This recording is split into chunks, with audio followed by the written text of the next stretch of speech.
Squatch. It's in our name.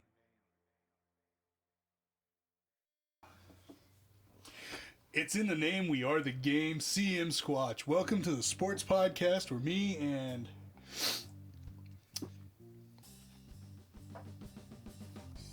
Yep. I'd like to introduce to you to... Yeah, you're on fire, dude.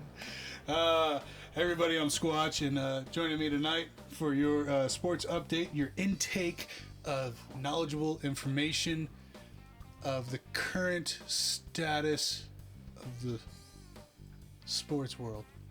Hey, he's not the best color man in the business for nothing, folks. Mr. Mike Cox, ladies and gentlemen. After that tweet, I was trying to figure out how to allude just all that fucking just excessive. Just say everything 10 times in a row. This is our problem with the Modern mainstream media now. Journalism. Yeah, no, it it's blows. ridiculous. They don't know how to spell. They can't type. No, not it's at all. horrible. It's ridiculous. I mean, if I would have handed in half of today's shit to my journalism teacher, smack the shit out of you. yeah. No, mine definitely would have. We never would have passed. She would have failed our ass. Any of these articles that go around, and I get it, clickbait, blah, blah, blah, blah. No, if I would have handed that in to my journalism teacher, fucking cross the room. Yeah. Cross the room. And I was not a tiny dude at that time either. So. Well, and just with the headline. Oh, my God. No, that's not a proper headline. Get that shit out of here. Right? I taught you better than that. It's so ridiculous, man. Your headline has nothing to do with your article. Mm-mm. What are you doing? All these blockbuster trades and all this other bullshit, it's all speculation. Fuck out of here. Well, my favorite is the legal tampering period. What the fuck? Well, because we're technically not at a free agency yet. But Monday opened up the legal tampering period. Well, if anybody knows the definition of tampering, it's completely illegal. It's complete. Just because you put the word legal in front of it doesn't make it legal. No. It is by definition illegal. What the fuck? Oh my God. And this is now an NFL rule. Definition of words. They just make them up as they go now. It eludes so many people. And they change the definition of the word. Because they keep using it wrong over and over and over, so people start believing it. Yep. So that's just what it means, and they just change it. It's like last year when they changed the definition of vaccine. Not trying to be political or nothing. They legit fucking did that. And it's... 8 months into the year, they just changed the definition. That had been the definition for over 100 years. And nope, not now. I get, like, certain slang words. Because, I mean, there has been a lot of stuff. But slang's always been slang. That's why we always had 2 dictionaries. Yes. And now we've combined the slang dictionary into being our main dictionary. Absolutely, and it's fucking ridiculous. This is one of the reasons that pisses me off when people get so offended by the word retard so much. It is a musical term. It started out as a musical term. Retardo. To slow down. To slow down. To slow down. The definition of retard is to slow oneself down. And we had too many people... To retard yourself. Yes. To retard yourself. Fire retardant. It's to slow down the fire. It's not to fucking repel it or restrict it. Or kind of restrict it. Well, it is. Yeah. But... to slow it down, not to stop it. And that's what kills me. When people use wrong words for slurs and shit like that. Yes. It fucks up the definition. It does. And when you're trying to use the word properly... you can't anymore because... you can't because that's not the definition. Be PC. No, that's not the definition of that motherfucker anymore. No, it's fucking ridiculous. Man, this is... before we get into... we're making fun of ESPN because... yeah. Literally just going through their list of all the trades and free agent signings. We have a long-running national fucking reporter. Graduated from college and everything with piece of paper. Yeah. And he tweets out, "I'm confirming the confirmation." Why the fuck would you need to confirm a confirmation? It's a double entendre. If it's already... it's a confirmation. What are you confirming? Yeah, it's not a double entendre. It's a repetitive of words. Which is ridiculous. It's stupid. And it's a tweet, so there's no minimum amount of words you gotta have. Because I made the fucking comment of, well, that article, that tells me that somebody said, hey, write this article in 1,500 words or more. And everybody's done that in high school. Well, fuck, I did that in college. Half my thesis in college was fucking just making up adjectives. Yeah, just adding anything and everything I fucking Since you opened up the political bag, just watch any anytime Kamala Harris is speaking. Mm-hmm. There's zero substance there. It's all just made up shit. It's just words. Oh yeah, it's literally just words. And fuck you. I mean, you can say that more about Kamala Harris than what you can about Baby Bush, because that was just sound. Yeah, his weren't even words. Weren't even fucking words. We got both sides of the aisle here, people. It's okay. Oh yeah, they all idiots. Hey, how about sports? What do you want? Well, hold on. Before we get into sports, let me get this out of the way before I fucking forget. Perfect. All right. So last week we had Terry and Josh here, which was fucking great. It's always a great show when those guys show up. Terry brought up a shout out segment, and I told Terry, "Hey, we're gonna get you to do this. Technical difficulties. Go fucking figure. Not on this show. No. Not on this show. Never on this show. Man." If I didn't know any better, I'd say our tech guy sucks. No, the tech guy's got to educate the #1 fan to figure out how to use the technology.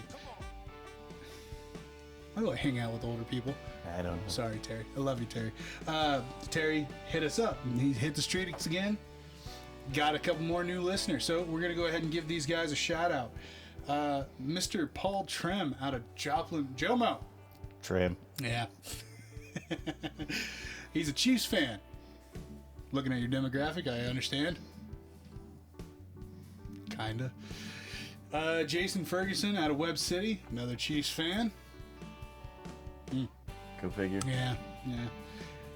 Andrew out of Jomo, he's a Packers fan. Yeah, there's a couple around. I'm sure he's a couple around. Yeah, that's okay. And then Mr. Kyle out of Webb City, who's a Rams fan.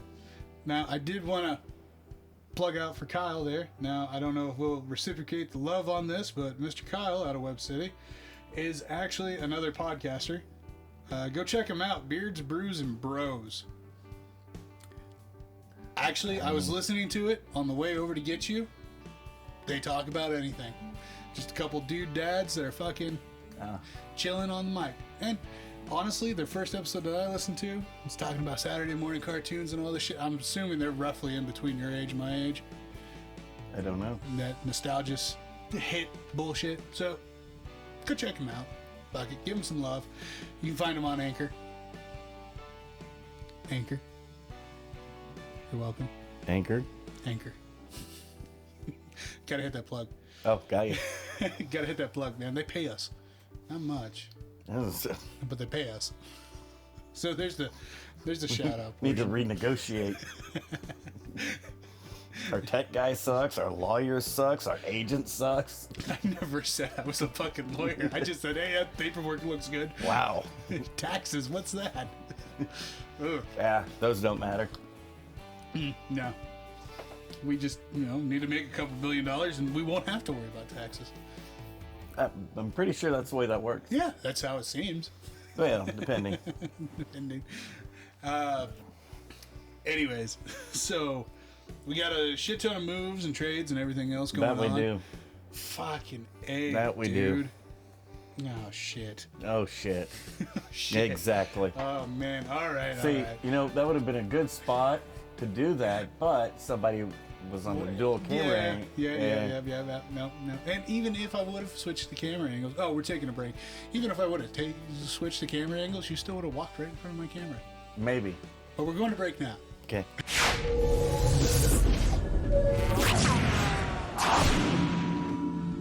Dick. Okay. Glasses topped off. We're good. Got our nice little rant out of the way here. What the fuck you got for me on trades? Trades for you got to narrow that shit down. Okay. Here, hold on. So, let's bring up the perfect laughing matter of this all of this. Oh, speak of the devil. What? Terry. The Lost Boys love. I saw that, but I don't get what that has to do. Oh, no. I was saying because of Terry. Oh, okay. Yeah, I wanted to get a hold of us Sunday? No, shit, it was yesterday. Yeah, it was last night. About the Giants' new sign. Yeah. Apparently they went out and signed a new starting quarterback. I mean, Flacco in his prime just re-upped for another year with the Jets at $3.5 million. Tyrod Taylor signed with the Giants as a backup last night for 2 years and $17 million. Yeah. The fuck? Backup? Backup? You gonna give your backup 2 years and $17 million? No, Chase Daniels just signed for $3 million. Yeah. And he is the best backup the NFL has had for years. We paid Andy Dalton $2 million for a year. Just stop and think of this. Since Chase Daniels been in the NFL, he's started 5 more games in the NFL than I have. He's thrown 5 more touchdown passes in the NFL than I have. Yeah. He's made $40 million. God damn. He's been in the league for, I think, 13 years. God damn. Tell me that's not the smartest motherfucker ever. No, that's pretty fucking smart. it's pretty. Is he good? Yeah. Hey. Okay. He's proven to be a serviceable backup. Yeah. And he just keeps picking the right spots where I'm just really never gonna have to play there. I'm still getting paid. But I'm getting paid $3 million to practice and wear pads and have the best seat in the house on Sunday. Yeah. No. Fuck it. I like it. I'm not gonna get killed. No. No. No injuries there. Yeah. No. It's fucking great. It's Mizzou boy, straight out of Columbia. Yeah. Fuck when they were actually teaching him shit over there, huh? Weird. Oh man. But no, how dare you, sir? Giants got off good. Well, I mean, outside of the fact that the fucking owner Tyrod's just went on a rant at the end of the season about how, they've screwed Danny Dimes up and never given him a fair shake. And he was the dead nut starter. And so you go out and sign his replacement instantaneously? Hey, Tyrod's only good for 6 games. Well, here in recent history. He was playing good in San Diego. He was playing good in Buffalo. Yeah. Yeah. He was. They were really good games. His problem was when he went to Cleveland after Buffalo. That was in between Buffalo and San Diego. There was a Cleveland stop. And they just drafted Baker #1, but they're benching Baker, leaving him on the bench because we got Tyrod. Yeah. They're just taking the Bills to the playoffs. That offense was not set up for Tyrod Taylor. No. And so Tyrod comes out stanking it up, which was actually unusual for Tyrod. Yeah. And so they finally benched Tyrod for Baker. 6 games. Yeah. And they're just, a quarter away from making playoffs with Baker. Yeah. So imagine if that's what that offense was set up for. 2 yards. Fucking 2 yards and they could have been in the playoffs. So then Tyrod goes to San Diego. He's playing pretty damn good again. Yep.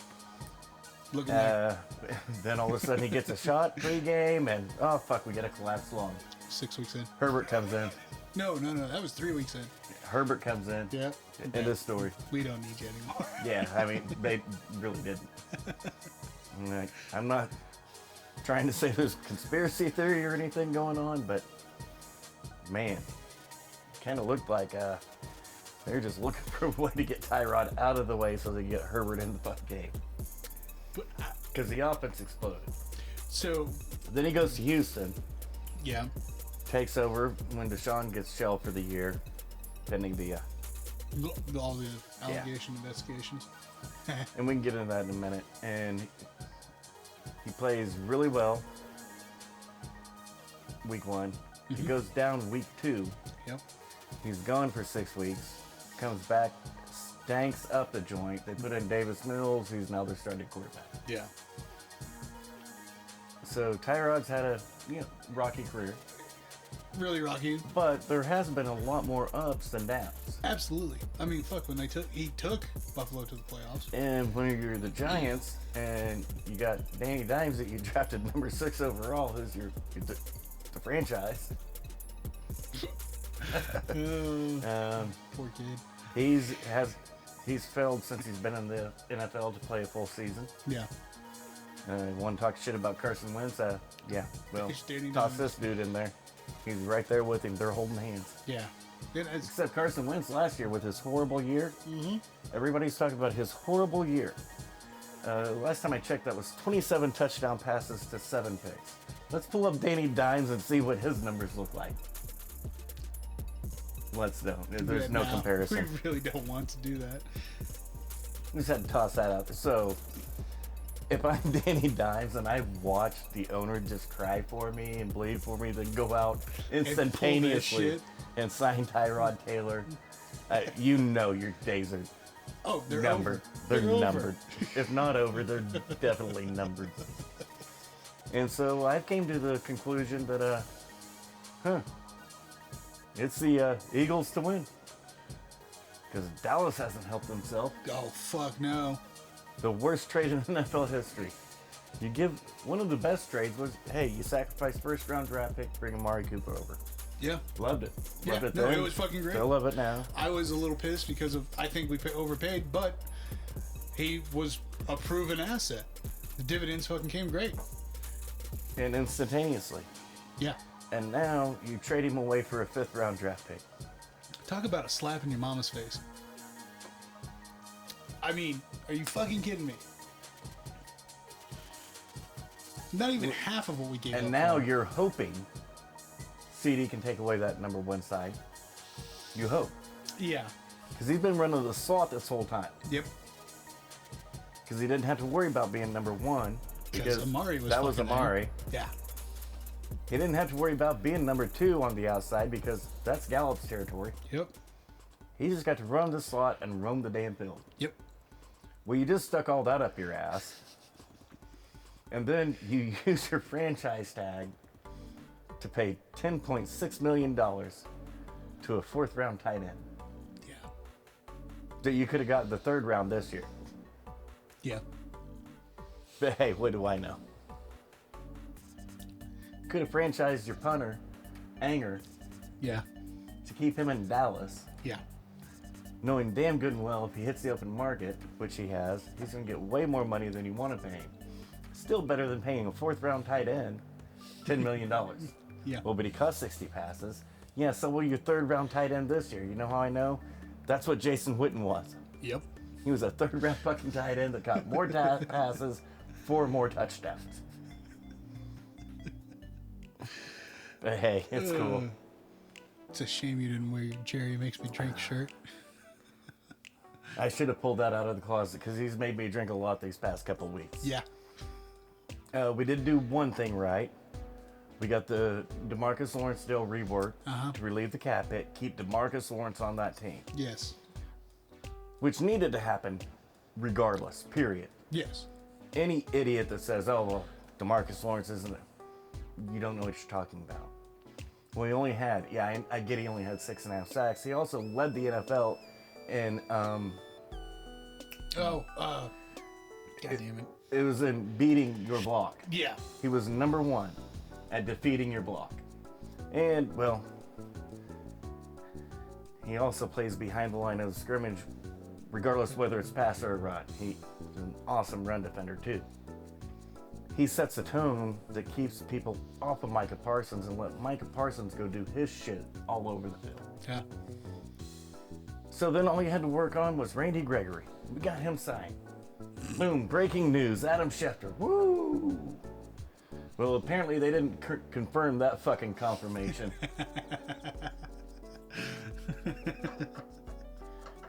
5 years, 70 mil. Sounds like a lot, but it really wasn't. Only 30 mil was guaranteed. Yeah. So it really wasn't that big of a contract. Breaking news an hour later. Hey, Randy Gregory going to Denver. Fuck you. What? But he just signed. No, he didn't sign. They'd agreed to terms. Last second, Cowboys put in some fucking sketchy language. Pissed him off. Fuck you, I'll go play for Denver, who's giving me that exact same contract without that stupid ass language. Remember San Diego and all the problems they had with the 1st round draft picks holding out? Yeah. Because of the offset language? Yeah. San Diego didn't want to include it, not because it hurt them. Yeah. But it just didn't allow the player to double dip on their remaining portion of the rookie contract and the new team contract. Mm-hmm. There's a double dip. Gotcha. And San Diego was just, no, fuck you. You signed this contract. If you leave, we're not going to let you double dip. Yeah. Well, they always fold 4 weeks into the year. Go ahead and put that offset language in there that allows the player to double dip. Yeah. That was kind of what Dallas did. Except Randy didn't have to sign their fucking contract. He didn't have to sit at home. He can sign Denver's contract that was the exact same. Hey, Denver looking pretty good this year. Yeah, they are. Yeah, they are. The fuck. On the bright side, as a Cowboys fan, I don't have to be mad this year. I don't have to look at the roster and say, here we go again, the best roster, period. This is our year. Hey, 3 years in a row, nothing but paperwork showed that fuck Best you. roster in football. Yeah. And you can't win a playoff game. You can't win a fucking playoff game. Most talented team. I don't have to do that this year. No. We ain't going to the playoffs. There's no fucking argument there. And I swear to God, if we go to the playoffs this year, I'm going to lose my pissed. shit. Fucking lose it. Because we traded Coop for a 5th round draft pick. Yep. Brilliant. The strategery involved in that sumbitch. Speaking of Baby Bush. Strategery. Knowing damn good and well that you're losing Cedric Wilson to free agency because you can't sign him. He's going to be way too expensive because, well, he can do too much shit. Yeah. Well, that's okay because we got Noah Brown. Get out of here. He's 6'4" and catches half of the passes, maybe thrown in his general direction. Like in his helmet. You think you're getting him on the cheap? I wonder why. I mean, come on, man. Connor Williams goes, of course. Yeah. Hey, but we still got the worst center in football starting for us, so that's a plus. Drink to that. Hey, we've allowed Leo Collins to seek a trade. Not going to happen, so the Cowboys are just going to cut him. Which? Well, because Marcus Steele covered for him whenever he was injured and did a good job, but... He's still no fucking... No, he's not. But hey, what do I know? I know these drinks aren't strong enough for this fucking conversation. No, they're not. They're not strong enough. They're not fat. They're nothing. They're really nothing. One thing I did want to, since we're on the football kick, yeah. Can you name the most expensive player in the NFL over the past 5 seasons? Not named Kirk Cousins? You just named it. Oh, okay. It is in fact fucking Kirk Cousins. Yeah, no, that's an expensive motherfucker. But to listen to ESPN and all of these agents and all of these brain trusts, you see the franchise tag's just bullshit. The franchise tag's just bullshit. There's no long-term guarantee. Well, Kirk Cousins signed 3 in a row. Dude! Then signed for $98 million guaranteed. And he just redid a contract to go ahead and keep him the highest paid player in football. Dude, I honestly think, you know what? Fuck this. After we get done recording this show... I'm telling you, these agents are... I'm putting in applications for us to go to work for ESPN. I'm like... At least somebody there wouldn't be talking out of their ass. And we know how well I do this shit. Like, these agents are nothing but licensed mob agents, period. They're only looking out for their biggest chunk of change, not yours. Absolutely. Hey, it's 25%. What? Well, even if it's 10%. As an agent, do you want 10% of 100 mil or 10% of 30 mil? 100 mil. Oh, imagine that. But that 30 mil was fully guaranteed, including injury. Is your contract? No, it's not. But is that agent's 10% of that contract? Yes, it is. Mm-hmm. I'm not saying it's a fucking scam. Dude, it's a fucking scam. It's a fucking scam, dude. I'm sure they operate on the, well, if you make less, I make less. Uh-huh. They're lawyers. No, they don't. Get out of here. Just retainer fee for a fucking reason. Get out of here. That's right.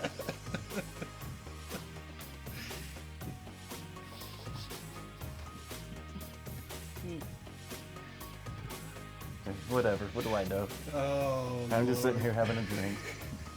This is great. Fucking love it. We are in the wrong business. I'm just saying one paycheck's better than the other, dude. Okay, so now the apparent touchy subject. Sean Watson reinstated instantaneously because, well, I couldn't find any motherfucker to say, yeah, all the evidence you have, let's hold him over for trial because that's probably, there's at least enough as evidence to make it appear like he's guilty. Nope, no evidence to make him appear even guilty. Weird. Super weird. Fucking but yet, weird. I've talked to some other people, not a majority, just a couple people here and there. And, yeah. Man, you know, I read it. He probably did it. Like, really? Where's your proof? No, no, where there's smoke, there's fire. Of course, I get that. Now, whenever your first complainant has had multiple massage periods with him over a multitude of years. 3 years, 7 times. 7 times. And molested every time. Yes. So. I mean, I get 20's 20, but. Dude, if you're being abused, raped, molested, you're not going to continue to do it. Okay, and so this is my thing. Like, I get with the domestic aspect now, of that. There are certain situations, whatever. That's in-house. You live with them every day. This is a client. This is a fucking client. That has to fly you in or fly to you. Exactly. And you're making these allegations 4 years By the after time the fact. they get there, you could already have the whole fucking police force waiting for them. Yes. And this all this shit came out at the hashtag Me Too movement to boot. Mm-hmm. No, I'm not trying. We're not trying to say that those that have been abused. And we're not. Out of these 22 women, and this is the bad part. This is what makes everybody want to slow down and be extremely careful. Mm-hmm. What if one of those is true? One of them could be. One true. of those could very damn well be true. Absolutely, and now it's all getting washed under because somebody else was full of shit. Because we took it as a class action because we talked to a fucking lawyer. Yep. That said, no, I got you. And now, if there is one in here, and there very well could be. Absolutely. Now they're screwed. Yep. And they're going to be tarnished because their name was attached to that. Yep. Oh no, you That's were bullshit. You were one of liar. the ones that was fucking lying. You liar. But no, he actually did it to me. Well, nobody's going to believe you now because it was all tied in together. Yeah. They should have been each individual civil suits? No. Okay, this was the criminal complaints. There's 22. Mm-hmm. Well, I had 23 criminal complaints, 22 women, something like that. Now the civil suits, they're all going to have civil suits. Yeah. They'll probably be settled at a court.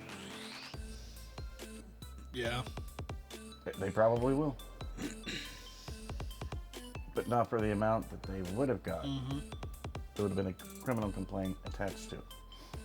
There was a complaint, but it never went to trial because it was, out of the 22, 10 had enough circumstantial evidence that they were thinking about referring to those.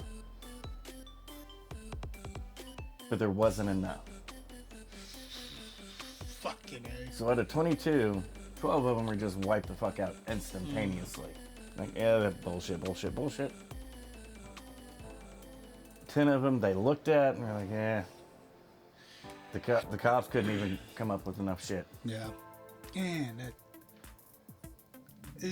see, and that's the thing that kills me because I mean. And see, for a grand jury indictment to be held over for criminal court, mm-hmm. there's doesn't have to be the preponderance of evidence for a guilty verdict. Yeah. There just has to be enough preponderance of evidence there to say, yeah, these charges are possible. Mm-hmm. Not that they happened or didn't happen, but they're possible. That's what a grand jury does. It says these charges with the evidence presented are possible. Okay. And when the grand jury throws it out, it says, well, based on your evidence, these charges are not fucking possible. Yeah. That sucks. I mean, Good for Deshaun. I mean, we this whole fucking But he thing lost a has year been, of his life. Yep. He's tarnished now forever. Yep. Half of the population thinks he did it. Yeah. And the thing is, though, even if he did do it, because like you said, out of the 22 women, it could have absolutely happened. Could have happened. One of them. But the thing is now, no matter what happens, nobody's going to believe the one that it actually happened to. If it did. And God, I feel like I'm tarnishing them already because of it. Because it's not fair. No, it's an absolutely not fair. I mean, it's not fair. And so Deshaun, he's going back to the NFL. It's the way it is. Yeah, it's one of those things like Deshaun's a great quarterback. We know this. Top 5 quarterback. Yeah. Sucks that he missed out a year for his career because of all this. I mean, if he did do it, then fuck him. He should have missed more, but there's no evidence. There's no proof. Yay, we have him back. He's back. And of course, he has no trade clause, so he has final say to where he goes. Yeah. And all of the insiders say Carolina, New Orleans. Like, well, I get they say that, but what's Carolina or New Orleans trading to Houston to get Deshaun Watson? Yeah. They already survived a year without him. Yep. Yeah. What are you giving me to get him? What do you got? They got nothing. No. Carolina definitely doesn't have anything. The Saints don't even have a quarterback, so... No. Does Houston want Sam Darnold? No. God, no. So you'd have to basically trade away... You have to come up with 3 first-round draft picks, 2 to 3 second-round draft picks, and toss Christian McCaffrey in there. Yeah. Does that make your team better? No. But you got Deshaun. You still need CM3. And the problem about that is like, even... Because with all this shit that happened within this last year, him sitting out for the whole year, Russ can always fuck up a dude. I mean, and it could have just been nothing, and he comes back and plays. Oh, yeah. That's not normally the way it goes in the NFL. Yeah. Not normally the way it goes. Takes you a couple weeks to get back to game speed. Not that big of a deal. Yeah. So, yeah, no. Carolina nor New Orleans have fucking anything. But, and now this is some really good insider reporting from ESPN. I always like to bash him, let's give him a little credit. Hey, Is this legit credit? Hold on. Yes. What the fuck? Okay. No, they come up with a trade. Deshaun Watson for Kyler Murray straight up. Period. Deshaun doesn't want to be in Houston. Kyler doesn't want to be in Arizona.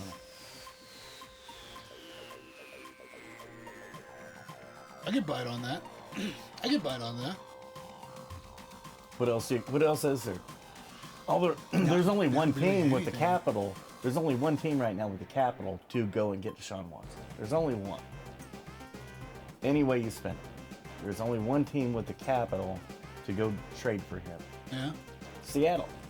Yeah. They just traded Russ. Yeah. They are stocked with draft capital. They got the picks to go trade for Deshaun Watson. Carolina doesn't. The Saints don't. No. The only way Arizona can pull it off is just a 1-for-1. Yeah. And that would have to be the deal. So, if you're Houston, what do you want? Do you want draft picks? Or do you want a starting quarterback? Well, if you're Deshaun, you have the right to refuse any trade. That puts you right back with DeAndre Hopkins. Mm-hmm. Are you refusing that trade? No way. No way, fucking D-Hop. I can get some fucking wins. Get some fucking wins, man. Make a fucking playoff run. No problem. No problem. Ooh. But to me, those are the two most obvious spots. It's Seattle with Lockett and Metcalf. Yeah, that's what I was going to say. I mean, you got Seattle with Lockett and Metcalf. You could get a decent fucking playoff run out of that, too. And Seattle's, we talked about it. Trade Russ, ditch Wagner. This is a straight up rebuild.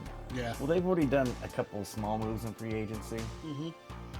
What if you trade 2 firsts and 2 seconds to go get Deshaun Watson? Dude. Are you rebuilding anymore? No. Was Pete Carroll right all along? No, I'm not here to be part of a rebuild.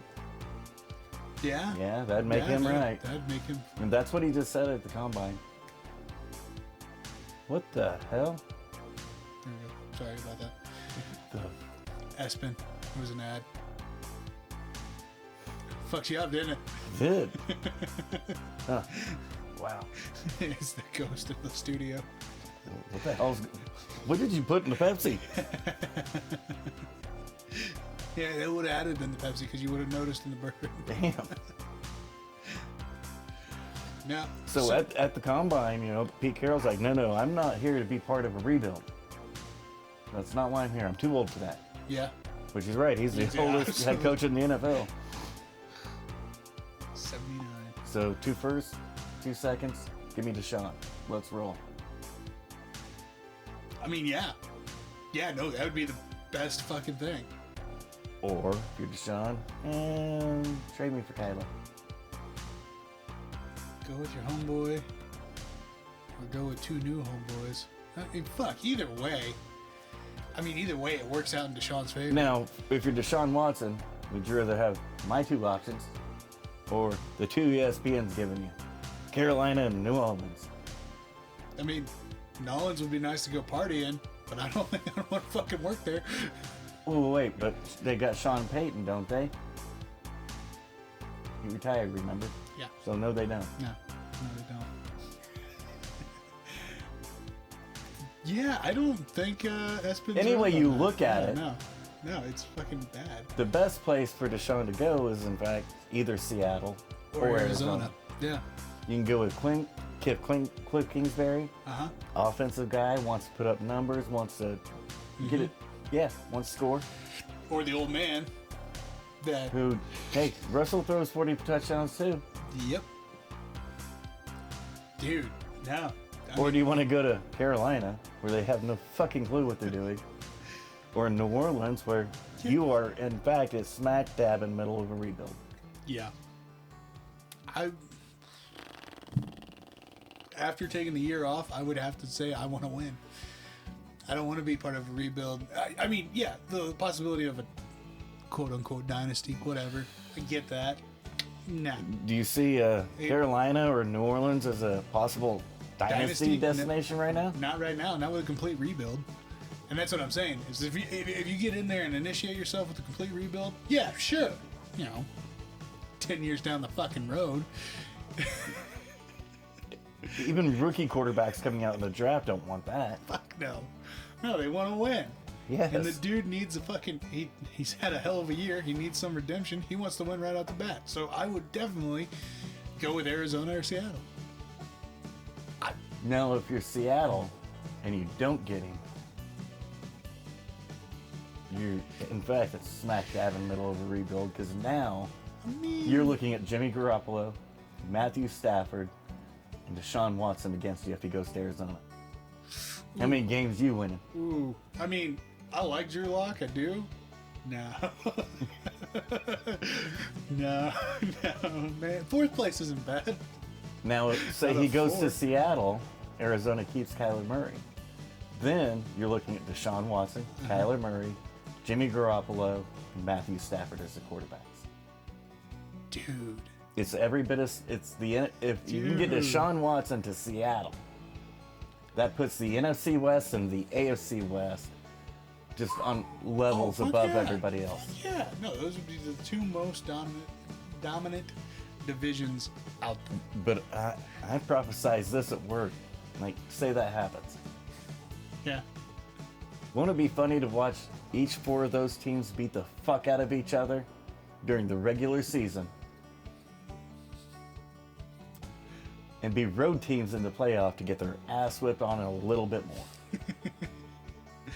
No, that'd be great. That'd be great. It'd be a hell of a season to fucking watch. Because Denver's already stacking their defense. Yeah. Most likely going to get Von Miller back at a reduced rate. Yeah. Why not? Dude. And we saw, breaking news, the Raiders pick up Chandler Jones. Oh, yeah. Dude, the fuck out of here. They trade Yannick Ngakoue for Rocky Sin to help fill in the secondary. Ooh. So they haven't done a lot offensively, but they're building up that defense. Yeah, yeah. Why? Well, look at those fucking offenses. Yep. Dude. So there's a lot of cool shit going on. Yeah. Oh, man. Just the headlines that they're wanting you to click on and buy into just suck. Those suck. No, those suck. aren't cool at all. No. Carolina and New Orleans. Get the fuck out of here. Get the fuck out of here. I mean, they make smaller headlines than Green Bay. Mm-hmm. That's how irrelevant they actually are. Yeah. Like Carolina, once you get rid of Cam, yeah, pretty irrelevant. Yeah, no. New Orleans, remove Drew Brees. That's okay. We got Peyton. And he's gone. Remove Peyton. Yeah, fuck it. What the fuck do you have? You know what? A lot of cool partying downtown. Yeah, that's what I'm saying. Be a great place to party. Really good, really good food. Really good food. Yeah. And some kick-ass music. I can get behind on that. I mean, I think the Aints are going to bring the bag back.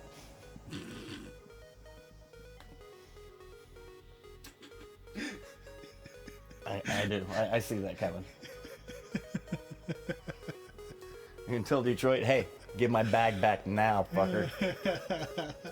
That was our bag. We want it back. Yep. You held on to it for far too long.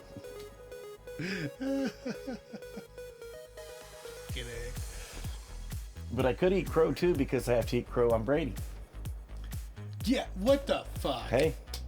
What the Everybody's fuck? worried about Blaine Gabbert being their starting quarterback. Get the fuck out of No, here. not now. Yeah, when that broke, I laughed. I'm like, wait, now what happened? Did Gazelle have him at home for a couple weeks? And decided, I don't like this Fuck anymore. that. Get your ass back to work. Here. Just go. Go back to work now. I don't care what you do. Just get Just out go. of here. Go. Or did Arians fucking say that he'll be a 10% investor in whatever the fuck she wants? Maybe. He's like, I need one more run, huh? Just give me one more run, please. Please. And then you got Gronk on three-way crying, oh, but I want to play. And you got BA. Come on, man. Are you going to listen to a grown man cry like that? Not have any sympathy or heart? Right. He's never dropped your husband's passes. Don't blame him. Don't take this shit out on him. Oh, that's bad because I could actually believe that phone call. Just like the fucking Verizon commercial. Yeah. I believe that But full-heartedly. it's Gronk crying. Yeah. But I still want to play. What were you? Can Tommy come out and play? Please. We'll be good, I promise. Mrs. Brady, can Tom come out and play, please? We'll win it all this year, I promise. I promise. No, it's fucking beautiful because it's true. It's probably true. There's a possibility. There's a good possibility of it. Fucking A. Old man Brady back at it again. Hey, Haskins signed a one-year tender with Pittsburgh. Really? Yeah, after they signed Trubisky to be the starting quarterback. I'm like, the second they did that, I'm like, what's that say? That's not saying a lot for Haskins. Mm-mm. Or maybe it says way too much about Haskins. No, we're signing Trubisky to be our starter. Ugh. We'll go back to it. Trubisky went 13-3, first round bye, won the fucking division, number 1 seed in the NFC. Yeah. They lost that playoff game because of the kicker, Yeah. not because of Trubisky. No. Next year, shit went downhill because Matt Nagy decided to change the fucking offense. Mm-hmm. Where McDermott and Buffalo went against changing the offense. Yeah. That's where Josh Allen took a steep climb up, Yeah. and Trubisky just fell off the face of the earth. Yeah. Now Allen, 2 years later, can sit there and throw in the pocket all day long, Mm-hmm. or run. Yeah. Trubisky never got that opportunity. It was you just make plays, that's fine. We'll run the offense the way that's best for you. Oh wait, no, you're a pocket quarterback now. You're Big Ben. When he wasn't. No. No, we need you to be more Tom Brady. Come But on, he man. fucking wasn't. But you're not. You haven't even get it. Well, and I mean, even You're just now learning to read a defense right, and that was my and be Tom Brady. I mean, and that was my thing too, is because fucking even with, I mean, Trubisky had good numbers. He did. He had really good fucking numbers. Well, and like Allen Robinson was a highly paid free agent wide receiver who put up massive numbers with Trubisky as a starting quarterback before they dicked up the offense. They dig up the offense, what happened? Robinson can't get a pass thrown his way, can't catch a pass, and Nope. Fucking Trubisky's Trubisky's somewhere else. yeah.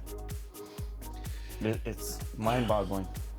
So fucking Trubisky and Haskins are in. No, it's not a competition. They're both in Pittsburgh, but it's not a competition. Yeah. Trubisky's the starter. I think you're right. It does say a lot about Haskins. It does. Yeah. No, that says a lot.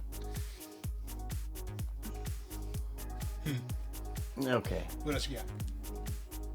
One last quick touch on the Deshaun. Now stop and think of this. All right. Who's better? Russ? Deshaun? If you actually stop and think about it, even Deshaun Watson is an upgrade over Russell Wilson. Yeah. Yeah, because Russ has been forced a lot to use his feet way more than Deshaun. And I mean, fucking Deshaun's accuracy is.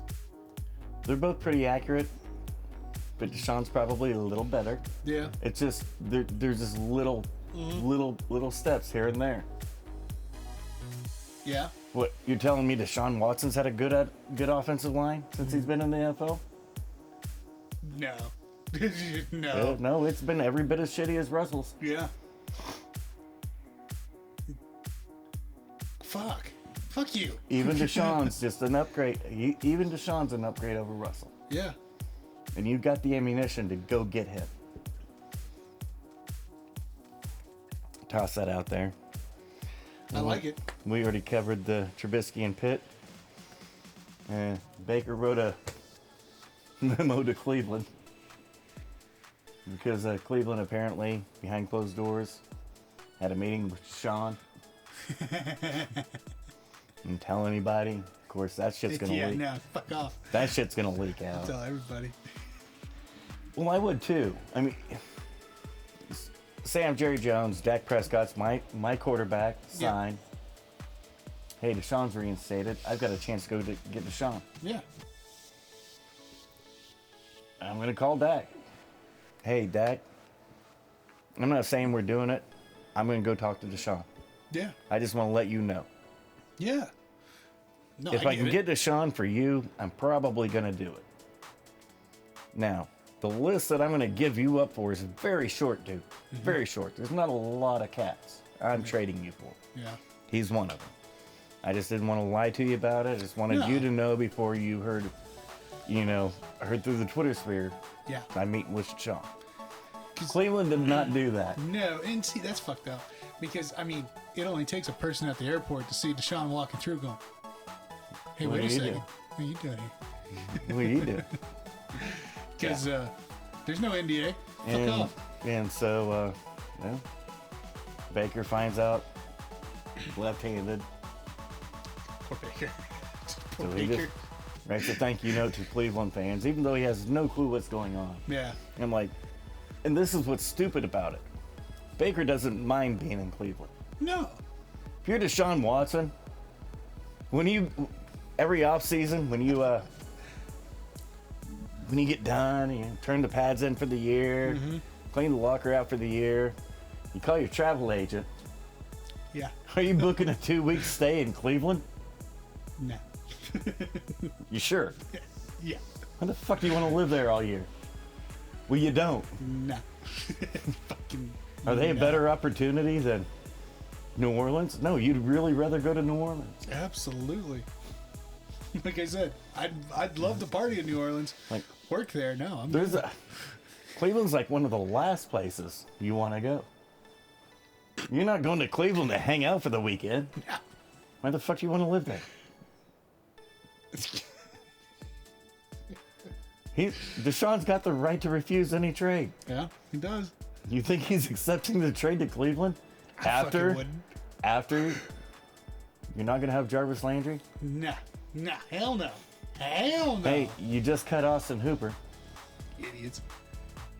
Well, no, they way overpaid for him. Yeah, well, and we can get into some of that too. Christian Kirk was the highest paid wide receiver in free agency. He's a fourth receiver. Yeah. He just got paid like he's a first-round draft pick. Hate to be the bearer of bad news, he was in fact not a first-round draft pick. No. Fucking hate. But Jacksonville had money to spend. You never buy on opening day of free agency, ever. No. Everything's overpriced.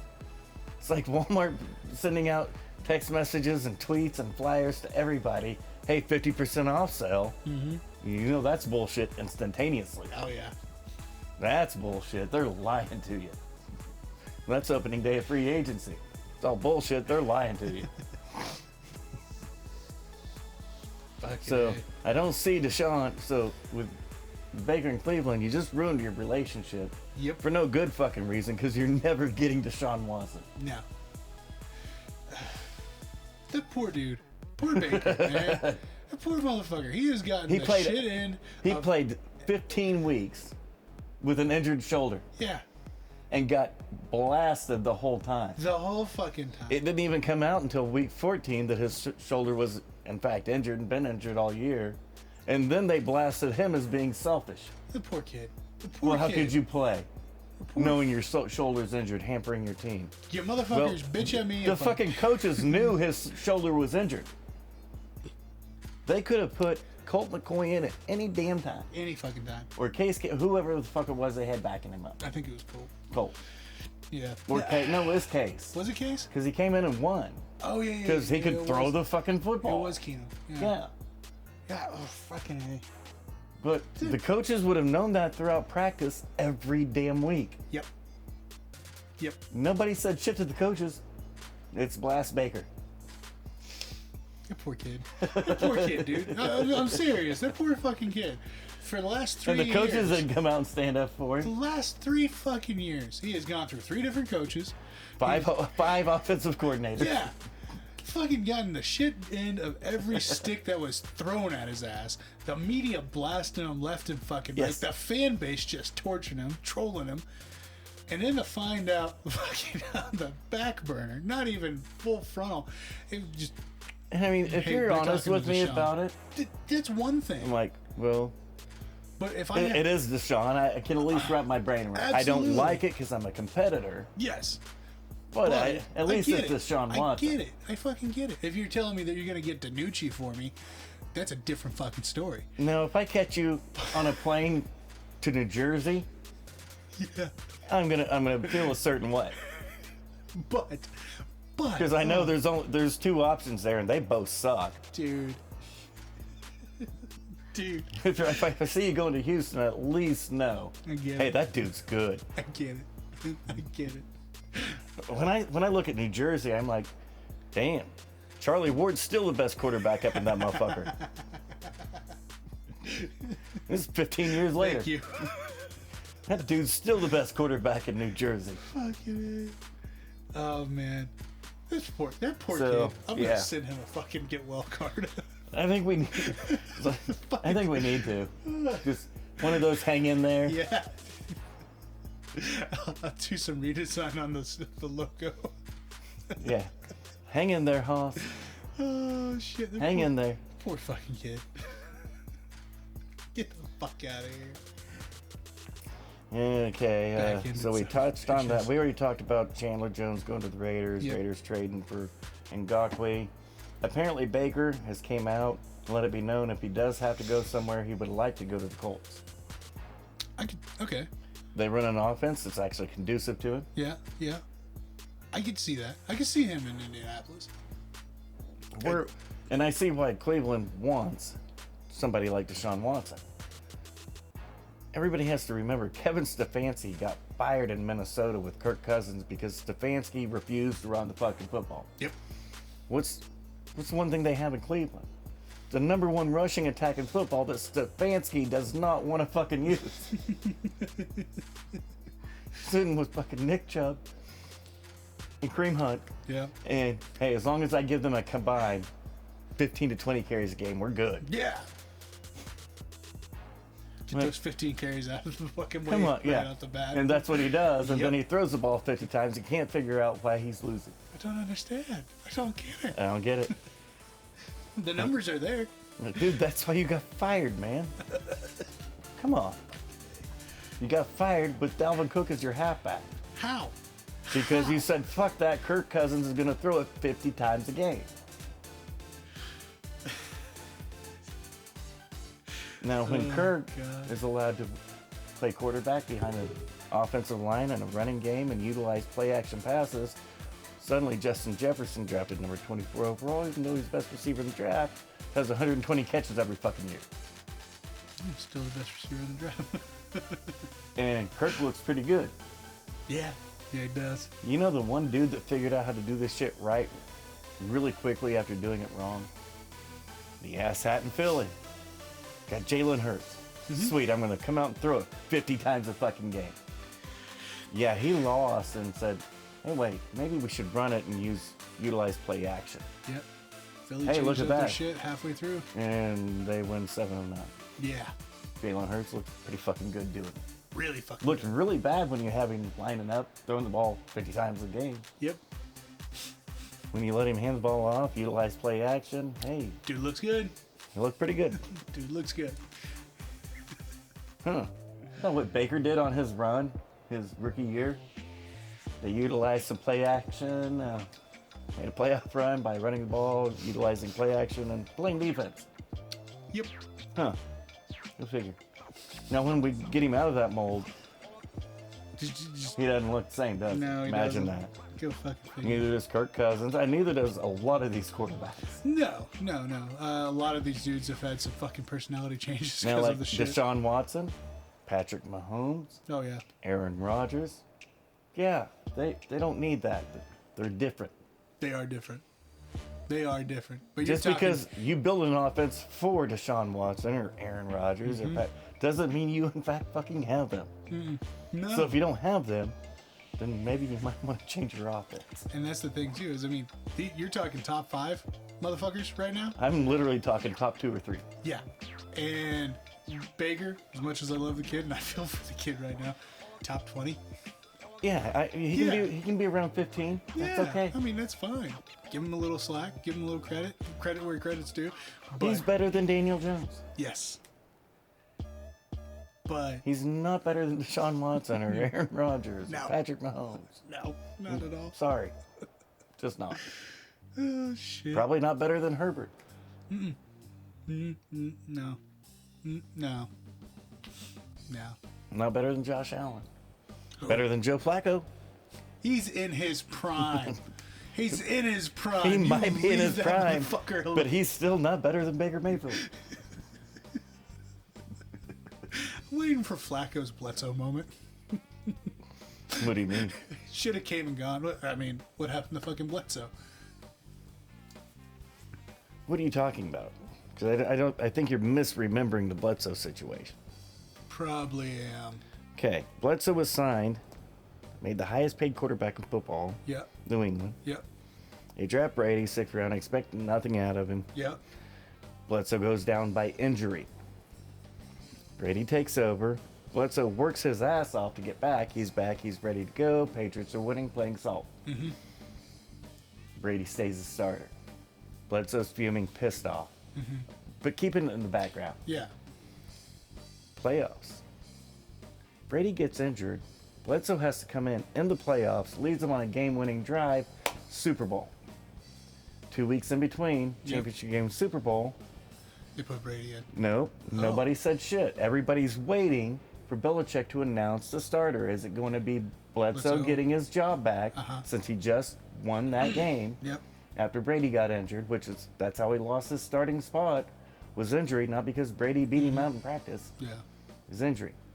Well, he just took you on a game-winning drive. Yeah. Got you too, the fucking... Yeah. He get his job back? No. The day of the game, nope, Brady started. Yeah.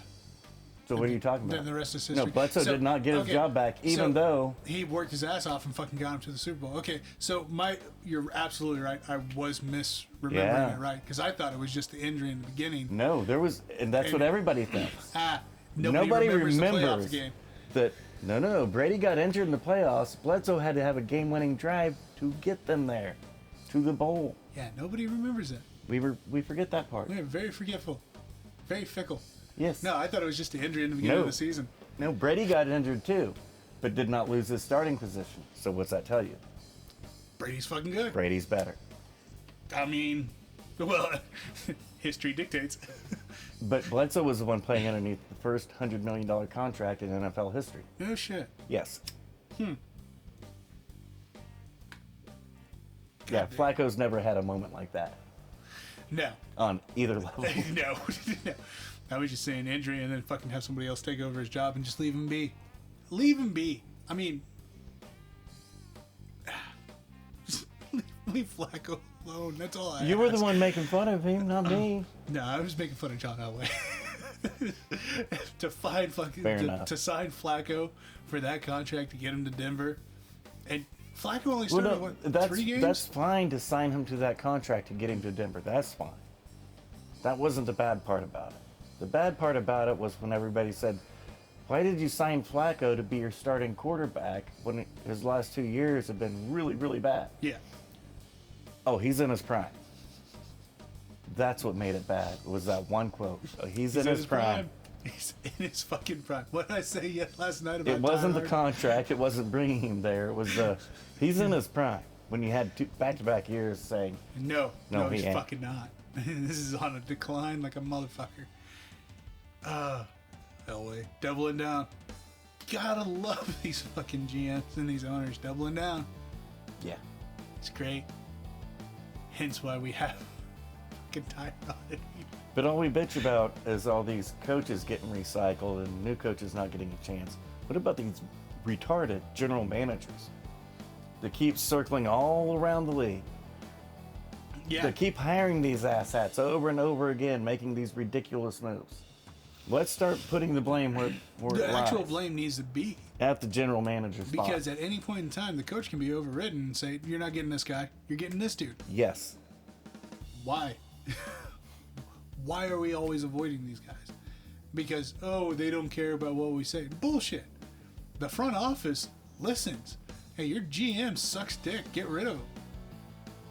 Yeah, no, they don't. It takes a bit. It might take a decade, but... Yeah. That's where the problem lies. It's actually in the front office. It's not at the ownership level. It's the GM level. Yeah. And like all the coaches coming up, well, that doesn't reside. We try to fix that coaching problem in the NFL. Well, that's the leaves of the tree. Yeah, that's not the. If the leaves of the tree start falling off because they're going bad, you can't fix them by starting at the leaves. Nope. You got to get to the root of the problem, literally. And that literally resides at high school and college level. Yep. Period. But nobody's talking about fixing that. Nope. No, we just put the pretty stamp on it. Oh, the NFL's the billionaire outfit. They're the problem. Yeah. These damn billionaires. No. No, it starts for $30,000 a year. No. Way back there. Oh, fuck yeah. Oh, yeah. No, it's ridiculous. And honestly, I'm glad you said that because, like, a couple weeks ago, you and I talked about me putting the boys into sporting and shit like that, and we're still wanting to do that. I mentioned something about it at work. Everybody there chastised me like a motherfucker. He's too old. Too old for what? Too old for fucking baseball, too old for football. I'm like, what are you talking about? He's 7. Like, nope, it's too old. Nah. Get the fuck out of here. If somebody can walk in off the street and learn the fundamentals... That's the way parents think. They don't think about it to get the kids in activities. They're thinking about it as a fucking career. They're pimping out their kids from 5 years old. Yep. That's what they're talking about. And that's a shame. But that's what they're talking about. And it's not just a shame; it's a sham too. It's that fucking is ridiculous. what they're talking about. And that's what blows my fucking mind. How can you be too old to play flag football? Right? That's what fucked me up. Because when they told me, they're like, oh yeah, he's way too old for fucking... He should already be on a traveling team for baseball. I'm like, he's 7. That's what they do. Because they... Well, I need to train my kid now so he has an opportunity as a professional career. Fuck off. Instead of using the sport to get good enough at it, to get a scholarship, to get a fucking education. That was my goal. Then get him out of the house for the summer. It's like, fuck Yeah. it. What do you mean they're too old to get him out of the damn house? What are you talking about? That's what I'm saying. It's fucking ridiculous. That's what they're talking about. So Because every parent nowadays thinks, well, if I get my kids started early enough, they're going to be Joe Montana. No, they're not. It'll be Joe Flacco. They won't even be Joe It won't Flacco. even be that.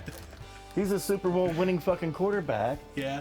It's made almost $200 million in his NFL career. It's still fucking your getting kid's not even a start in high school. What are you talking about? And that's the thing. But they all treat every kid like, well, you're gonna get a D1 scholarship off. No, you're not. No. And see, that's the thing that blows my fucking mind. We've never fucking wanted to force any of the kids because, hey, Right. you want to try it? We'll try it. If you have a natural talent for one thing or another, because not everybody's the fucking same. And if you don't have a talent for any of it, then fuck it. Do it for what you want. Do it for what you want. If you want to do it for fun, we can be honest here. oh yeah. Let's line up the kids and start throwing shit at them. Even slowly. How's it work out? Dude, I could. So there's not going to be a career involved here. This is just to play and learn and have fun. Absolutely. That's why I wanted to get the kids in jiu-jitsu. Yeah. Just saying. I think it's the best bet for them, honestly. Yeah, they're not probably going to excel at anything that involves any type of catching shit. No, they coordinate, which is ridiculous. They're 'cause not they can really coordinated. Well, and that kills me because they can outplay me in Call of Duty, no problem. How the fuck does that work? You can no-scope some bitch fucking 100 yards away, but yet you can't catch a football. Yeah. Get the fuck out of here. What do you mean you didn't see it coming? What? How'd you see that motherfucker over there? It was a pixel tall. Screw off. Well, yeah, but that's not what parents use this shit as for anymore. Yeah, and that's what fucked me up because I mean, and you're absolutely right. It definitely starts in the high school level and the fucking. But when we have the parents, Yes. instigating it, Yes. from such an early fucking age, it's kind of downright disgusting. It is. I mean, when you got fucking pad football at 6 years old, get the fuck out of The here. NFL's just invested $1 billion into concussions, and which you're happy about now. Yeah. Finally, you're like, oh, you cheating sons of bitches. About Right. time you did that. Right. Hey, son, suit up. We got these fucking 50-pound 6-year-olds going full speed into each other. Yeah. Get the fuck out of here. America. Yeah, whatever. It's cool. Oh, shit. All right.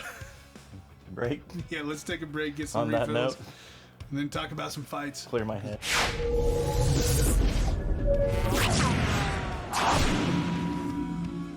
All right. We're back. A little mellowed out. Kids kind of fucked that all up. So, we got our football talk out of the way. Got our shout-outs taken care of. Okay, I guess there's nothing else left to talk about, so we can just go ahead and wrap it up here. You want to do the ending? Oh, you got notes. No, we were doing the fights. Oh yeah, there was fights. The whole reason I'm here. Come on, man. Oh shit. Yeah, hey, there were some fights this Saturday. Alright, fucker, you ready to burn through this card? UFC Fight Night Santos. No. Yes. Yes? As a matter of fact, yes. It was Santos, yeah. Yeah. Man. Dude. I was right and I stopped myself. Wow. UFC Fight Night Santos versus Ankalaev. Oh, Lord. See what I have to deal with. I don't know why you keep me around. You pick me up. I drag you here. All right, so starting off the fucking fight card, man. Light heavyweight. Hey, what time prelims start? This motherfucker. It in fact was not at 6 o'clock.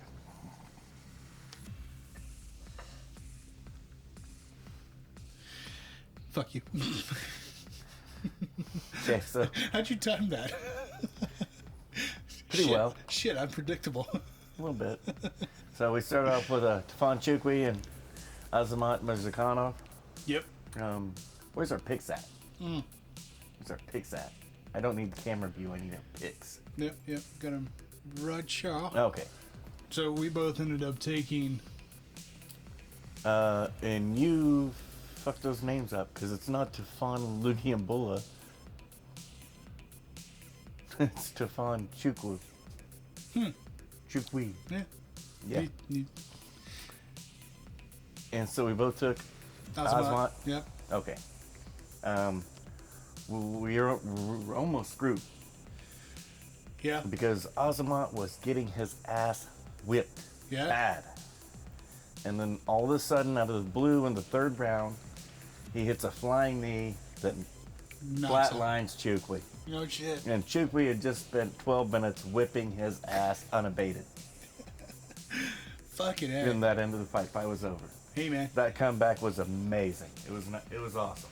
Any given Saturday. Oh, and, yeah, this was the night of the comebacks. And that's what started our card. Yeah. And it just didn't stop. So we got that one right. Yep. You should pull our picks over to that one because we really don't need our cameras for just us. Well, see what I mean? I kind of do. Oh, why? But just in case the system. You're not that pretty. Just in case the system hiccups. Damn. Oh. So I'm not saying we haven't had bad experiences with computers and shit. Then half screen it over there now. No, that's too late. Dude. Next fight. Dude. At bantamweight, we had Chris Moitano going up against Guido Canton. Mutino, sorry. versus Guido Canetti. You took Canetti on that one. Imagine that. Who won? Canetti. Okay. Poor Mutino. He's gone. He might get one more fight in the UFC, but I doubt it. Well, okay, so his debut, complete fucking annihilation. But it was a short notice. Very short notice. Which is why he got some credit and love, because he did not get finished. And that's why I picked him for this fight, just because of giving him that. Dude's got heart. He didn't get finished. He got his ass handed to him. Yes. And lo and behold, second fight in. And what I have written down, you can read it. Not an early stoppage. Not an early stoppage. Because at first glance, everybody's like, and Felder was even thinking it live on the broadcast, and Twitter was blowing up. Oh, early. Yeah. But when you go back and watch the replay, Mutino's eyes were everywhere but facing forward. Mostly in the back of his head. He was still standing up, by the way. Yeah. That was not an early stoppage. Canetti just came out and just was hitting him with nothing but power bombs. Yeah. Whereas the Sugar Sean, he came out and was peppering him just with superior boxing skills. Yeah. He wasn't plowing into him with every ounce of his being, and that's what Canetti was doing. Fucking giving him everything. It was rough. Canetti probably wouldn't have lasted past round 1. Yeah. Because he was throwing so hard. Damn. To gas yourself out that if quick. Mutino could have made it through round 1, he probably could have got the win. No shit. Because Canetti would have been done. So he literally just emptied the whole fucking tank in that first 2 minutes. But he knew if he lost, his ass was out of the UFC. And he didn't want that. No. He wanted to stay, so he gets to stay. Next fight here, we at middleweight. We got Dolce. Now we have Lungiambula. Yeah, there we go. Going up against Cody Brundage. Cody ended up getting a guillotine choke 3 minutes in. And we both lost this one. Uh-huh. And this is what's ridiculous, because this was another comeback. Yeah. Yeah. Another comeback. Even though it's round 1, well, Brundage has spent, out of that 3 minutes and 41 seconds, he'd spent 3 minutes and 31 seconds getting pummeled. getting his ass Dolce beat hard. threw a total of fucking 83 strikes. Landed 50 of them. And whatever their numbers say, that significant strikes is wrong. It's wrong. Those total strikes were the significant strikes. Yeah. Every strike counted and meant something. And Brundage survived. Yeah. And he caught him slipping. He made one mistake. He locked on a guillotine. That's what I'm saying, man. It shouldn't be any given Sunday. It should be any given Saturday. Because, holy shit, we're 3 fights in, and we've already talked about 2 comebacks. 2 comebacks. Already. Off of total annihilation ass whoopings. These fights weren't even close until the finish. That's the ridiculous. Other way. They weren't even close. I mean, 4 of 8. Versus 50 of 83. You tell me a dude fucking threw 8 strikes and landed won? 4 after he just got hit 50 times where the dude threw 83. Yeah. It's ridiculous. It's fucking ridiculous. God, I love this sport. That was it was unreal. But that was feather in Cody's cap right there. At women's flyweight, we had Sabina Amazo going up against Miranda Maverick. Maverick ended up getting the rear naked on this. Yeah. Second round. Yeah. And you can read what I wrote down. Fucking Twitter. Yeah. Twitter and the judges and commentators and everybody. I'm like, really, guys? Because after round 1, all anybody could say, anywhere, Twitter, broadcast, Instagram, anywhere you went, just total domination from Miranda. Total domination. That's 10-9. What? That's what everybody said, and that's exactly how the judges scored it, 10-9. Even though everybody knows it was she completely dominated her. It wasn't even close. So 10-9. What would you say the real score is? 10-7. Okay. How asinine is that? We can't get past the boxing aspect of our scoring system. It blows my fucking mind. It blows my mind. Because, even when the mantra here. 10-9 should be a pretty close round. Should, absolutely. And if one fighter's got a hell of an edge, just a hell of an edge, 10-8. It should be a 10-8. And if it's a domination... 10-7, 10-6. Dude, everybody's afraid to score 10-7s and 10-6s because of the boxing standard. Yeah. Well, if it's a 10-6, that fight should have been over. Mm-hmm. So none of these judges want to score that because they know the fight should have been over. Yes. Except this is MMA, not boxing. Exactly. I mean, you can still come back after a 10-7 round. You can come back after a 10-6 round. Yeah, it's fucking possible. I mean, hell, the Brundage fight would have been an easy 10-6 in round 1 and nobody would have argued. Except he slapped on a guillotine and the fight's over. It's these judges, these fans. The fans, too. Man, it sucks, too, because it's always the same group of people that get thrown up there on the screen during the fight. And they're always the ones that have the stupidest fucking scores. And every one of them, because they were popping them up during the broadcast. Oh, domination from Miranda, 10-9. No, it's literally in your tweet. Yeah. Go read the scoring criteria. Even if they are... No, even if you go look up and read the scoring criteria for MMA, you don't have to have a completely dominating round for 10-8. No. It's just you have to have won the majority of the round now. Yeah. They updated their scoring criteria. Why don't you fucking score it that way? They won't, because you're right. They're stuck in the mentality of it. Boxing. And it's stupid. It's so stupid because, I mean, even with the so you come out first round, 10-7. You're on that fucking 7. It was an easy 10-7. You can still fucking go out, win the next two rounds. Yeah, because just because you just suffered through a 10-7 round doesn't mean the fight's over. Yeah. But everybody in boxing, well, that's 3 knockdowns. Yeah. Get the fuck So out the of fight's here. over. That's standard boxing rules. You get knocked down 3 times in one round, the fight's over. Those are also 2-minute rounds. Boxers are bitches. But they got 12 of them. It's still less than a main event on the fucking pay-per-view. By a minute. By a minute. But it's... Yep. Fuck off. You get knocked down 3 times in an MMA round. So their rounds are 2 minutes. Yes. What's their wait time? What's their break time in between rounds? Is it still the same 30 seconds? Well, MMA 60 seconds. Oh, sorry. Okay, so... But boxing, I'm assuming, since you didn't correct me on that, it's 30 seconds or something like that? Sure. So not only are these fucking boxing matches, if they go the distance, twice as fucking long, because you've got 12 fucking breaks in between each round. That's asinine. Not really. No? No, 90% of the strikes are thrown where? The head. Fuck. Okay. You don't really... We've got a pretty long history of MMA now. Yeah. Not a lot of punch struck coming from MMA. No? Now look at every boxer that's been around for any length of time. Fuck yeah. That's where that comes from. That's a legit concern in boxing. Yeah, but I'm not saying it's not in boxing. Yeah. But it's not a... This is not boxing. No. By no We have means. 4-ounce gloves Yeah. that you break your hand in all the fucking time. All the fucking time. Versus 12-ounce gloves in boxing that feel like cinder blocks. Mm-hmm. And protect the hand. Yeah. So you can, in fact, keep punching. Yeah. That's the difference. And we don't want to correlate that. We just want to carry it over. Which is stupid.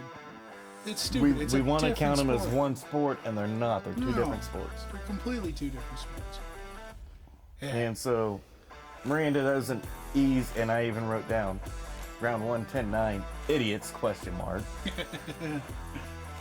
Because it should have been an easy 10-7. And she Yeah. comes out, does the exact same thing. At 125, Miranda's so strong. Because Sabina's a lot taller than Miranda. Yeah. A lot longer than Miranda. So Miranda had to get inside of her lane. And of course, the second she did, Miranda's so much stronger than 95% of the girls at 125. Yeah. You're going for a ride. And that's just what she did.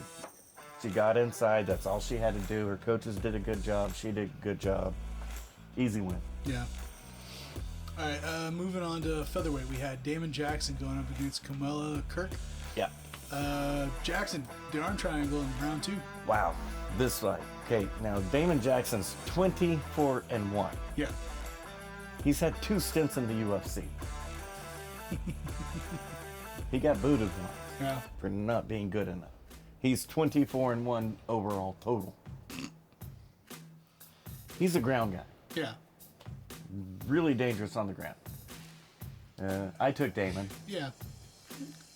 You take Damon? No, I took Kirk. That a boy. Can't remember justification on that. He's younger. Oh. I'm sure that's what you went with. Younger, and he was Vegas favorite. There you go. Yeah. Okay. Jackson in round 1 comes out beating the shit out of him on the feet, just dominating, striking. Jackson's a jiu-jitsu guy. Yeah. And he's outstriking a motherfucker. Bad. That's I mean bad. It wasn't even close. His striking was dominant. At the end of round 1, he actually shot a takedown. Yeah. Easy money. Round 2, instantly to the ground. Hey, this fucking fight's over. And I have written down Jackson, striking dominant, grappling, even better. This was how the fuck Vegas ever had Kirk as a favorite. Mind-boggling. Like, have you guys ever literally watched the fight? That's awesome. Because judging by that, there's no way. Yeah. Next fight here at Bantamweight, we had Trevin Jones going up against Javid Basharat. Yeah, and I picked Trevin, right? Nope. No, I picked Basharat? Yep, we both took Basharat. Okay, because when I was watching the fight and I'm scoring it, I thought I had taken Trevin. So looking at a unanimous decision for this fight, 27-30, 2 judges, 28-29. I had it 10-8, round 1 for Basharat, 10-9, 10-9. Okay. So, I gave it 10-8 instead of all 10-9. yeah. So right in line with... I mean, round 1 was I had round 1 being way better for Javid, and I had Trevin closing the gap in round 2 and round 3. It wasn't a walk-away fight, even though my scoring would suggest it was a just an easy win. No, what? I mean, you get a 30-26, of course. But Basharat actually pretty much controlled round 1, but round 2 and round 3, Trevin kept coming back, made the rounds closer, and it's going from a 10-8 to a 10-9. Yeah. The way that the scoring's actually ruled and set up to be. Yeah, that makes too much sense. Makes too much sense. Women's flyweight. We had J.J. Aldridge come up against Jillian Robertson. I just cried. Unanimous decision for Aldridge, 30-27 all the way around. In all honesty, I just cried. And it's so heartbroken. Yeah, you and me both, because we both had Jillian for this. And the thing was, Jillian's not a big 125er. JJ started out at 135. Uh-huh. She's actually a pretty big, and you could see it in the fight. She's a pretty big 125er. Yeah. And she just had a perfect game plan. Mm-hmm. She trains with Whitman and Rose and everybody in Colorado. Yep. And really smart. She's not going to blow anybody away with her striking, with her wrestling or grappling. But when that plan's in place and they're allowed to implement it, works out great. she just played defensively the whole time perfectly. Yeah. Even though she's a better striker than Jillian, Yeah. she never pushed forward with striking. No. She waited back. Let Jillian make the move. That way she could counter, and then she could land her takedown instead of being the other way around. Yeah. Because as soon as Jillian gets a takedown on your ass. If she gets you down first instead of you getting her down, that fight's over. Yeah. You're gonna tap. Yeah, absolutely. And so JJ it was perfect. It was perfect. All right, moving on to. And I had it 30-27. You did have it. Okay, so. Yeah, because it wasn't an exciting fight. No. I remember because I think Robertson and Aldridge when we finally showed up. Yeah. To get there, and I mean, JJ was definitely more dominant. I mean, she was. She won every round. They were close because JJ wasn't leading the way. Yep. But she had every answer. Yeah, and defensively, she was fucking amazing. She was spot on defensively, spot on. To round out the prelims at welterweight, we had Matthew Simmelsberger going up against AJ Fletcher. Simmelsberger with the unanimous decision, 29-28. All three judges scored the same. And I actually had it that same. Yeah. And AJ Fletcher was undefeated coming in. Mm-hmm. How was he on Vegas? Vegas. Nope, they had Simmelsberger. Yep. Yeah, Simmelsberger was a huge favorite on that. I had it 29-28. I didn't see it as anything impressive. It was a close fight. It was a hard fight. Yeah. But I had it 29-28. Yeah, because I think Fletcher pulled ahead in round 2. And see, I didn't write down my round by round scoring on this one. I probably should have, because I think you're right. Because I want to say Simmelsberger came out round 1, established pace, tempo, and then Fletcher came back, and then. Yeah, actually, I think that's what it was round 2, because that was what brought up the conversation about all the comebacks that we had. Right, there you go. During the night. And so, because for some odd reason, I thought I picked Fletcher. I think it was because of the whole... the bullshit that I was receiving from Simmelsberger. Oh. However I pronounced that name that day. Yeah. But I think that's what, for some odd reason, I thought I picked Fletcher, but... Took Simmelsberger, and like I said, round 2, once Fletcher started coming back a little bit better, it was one of those things like, oh, hey, and we could see another one. We could see another comeback, which would be great. But Simmelsberger kept the pace up in round 3, kept it going. Yeah, close fight. Yeah, definitely close fight. All right, so starting out on the main card, we had at middleweight, Alex Pereira going up against Bruno Silva. Actually went the distance. He did. Which I think that was an argument that or not an argument, but something that we had stated, thinking that Pereira was going to finish it in round 2. But Pereira ended up getting full domination. Just by the striking numbers, yes. If you just look at the numbers, it was total domination. But watching the fight, it wasn't really. He never had Silva in a spot where. Oh fuck this, yeah. Yeah. Well, and that was the thing I was about to say is like Silva had some good moments during the fight, but Pereira's pace on him was the kicker for Pereira on it, because Silva had a couple things here and there, but it was just a strike here or there. Yeah, and Pereira could always get out of it and back away and get some great counters and some flurries. Get some distance, get back on his range, his level. And he didn't. I really wish we would have saw him go for the takedowns. Yeah, because Silva took He attempted a shit ton. He attempted 8. Yeah, got 2 on the kickboxing. Yeah, and I think, and this is one of the things, Pereira actually has a good ground game, but his takedowns aren't there yet, so that's what he's worried about shooting. He should have shot the takedown. Yeah, I think he could have got the finish on the ground if he would have shot the takedown. Yeah, I can't argue with him on that one. But I had it for Pereira 30-27 also. I had every round pretty close. Yeah, I mean, even though I picked Silva for that fight, just because of the more experienced fighter, blah, blah, blah, blah, whatever excuse I gave. Honestly, like I said, even though, my ears perked up a little bit, my eyes got a little wide anytime we got a good left hand. No. There's no arguing with the judges scoring on this one. Next fight, lightweight. Drew Dauber going up against Terrence Mccann. Dauber.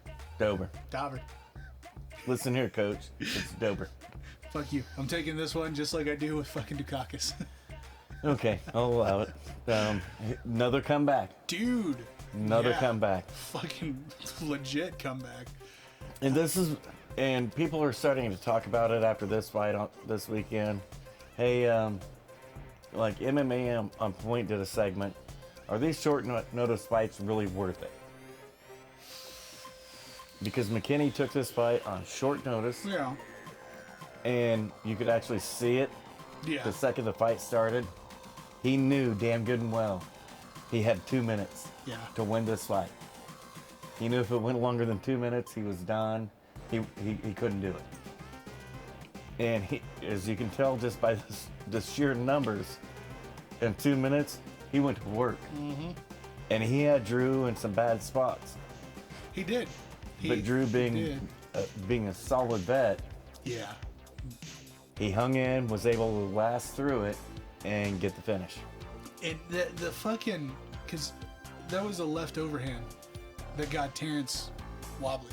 Yeah, got him wobbly. And then the fucking finish with the punches. I mean, dude. Yeah. and that was my thing too. Is like, back to the short notice thing. We've seen a lot of cats come in on short notice, put on a hell of a performance. And McKinney came in on short notice. Yeah. The shortest notice. Yeah.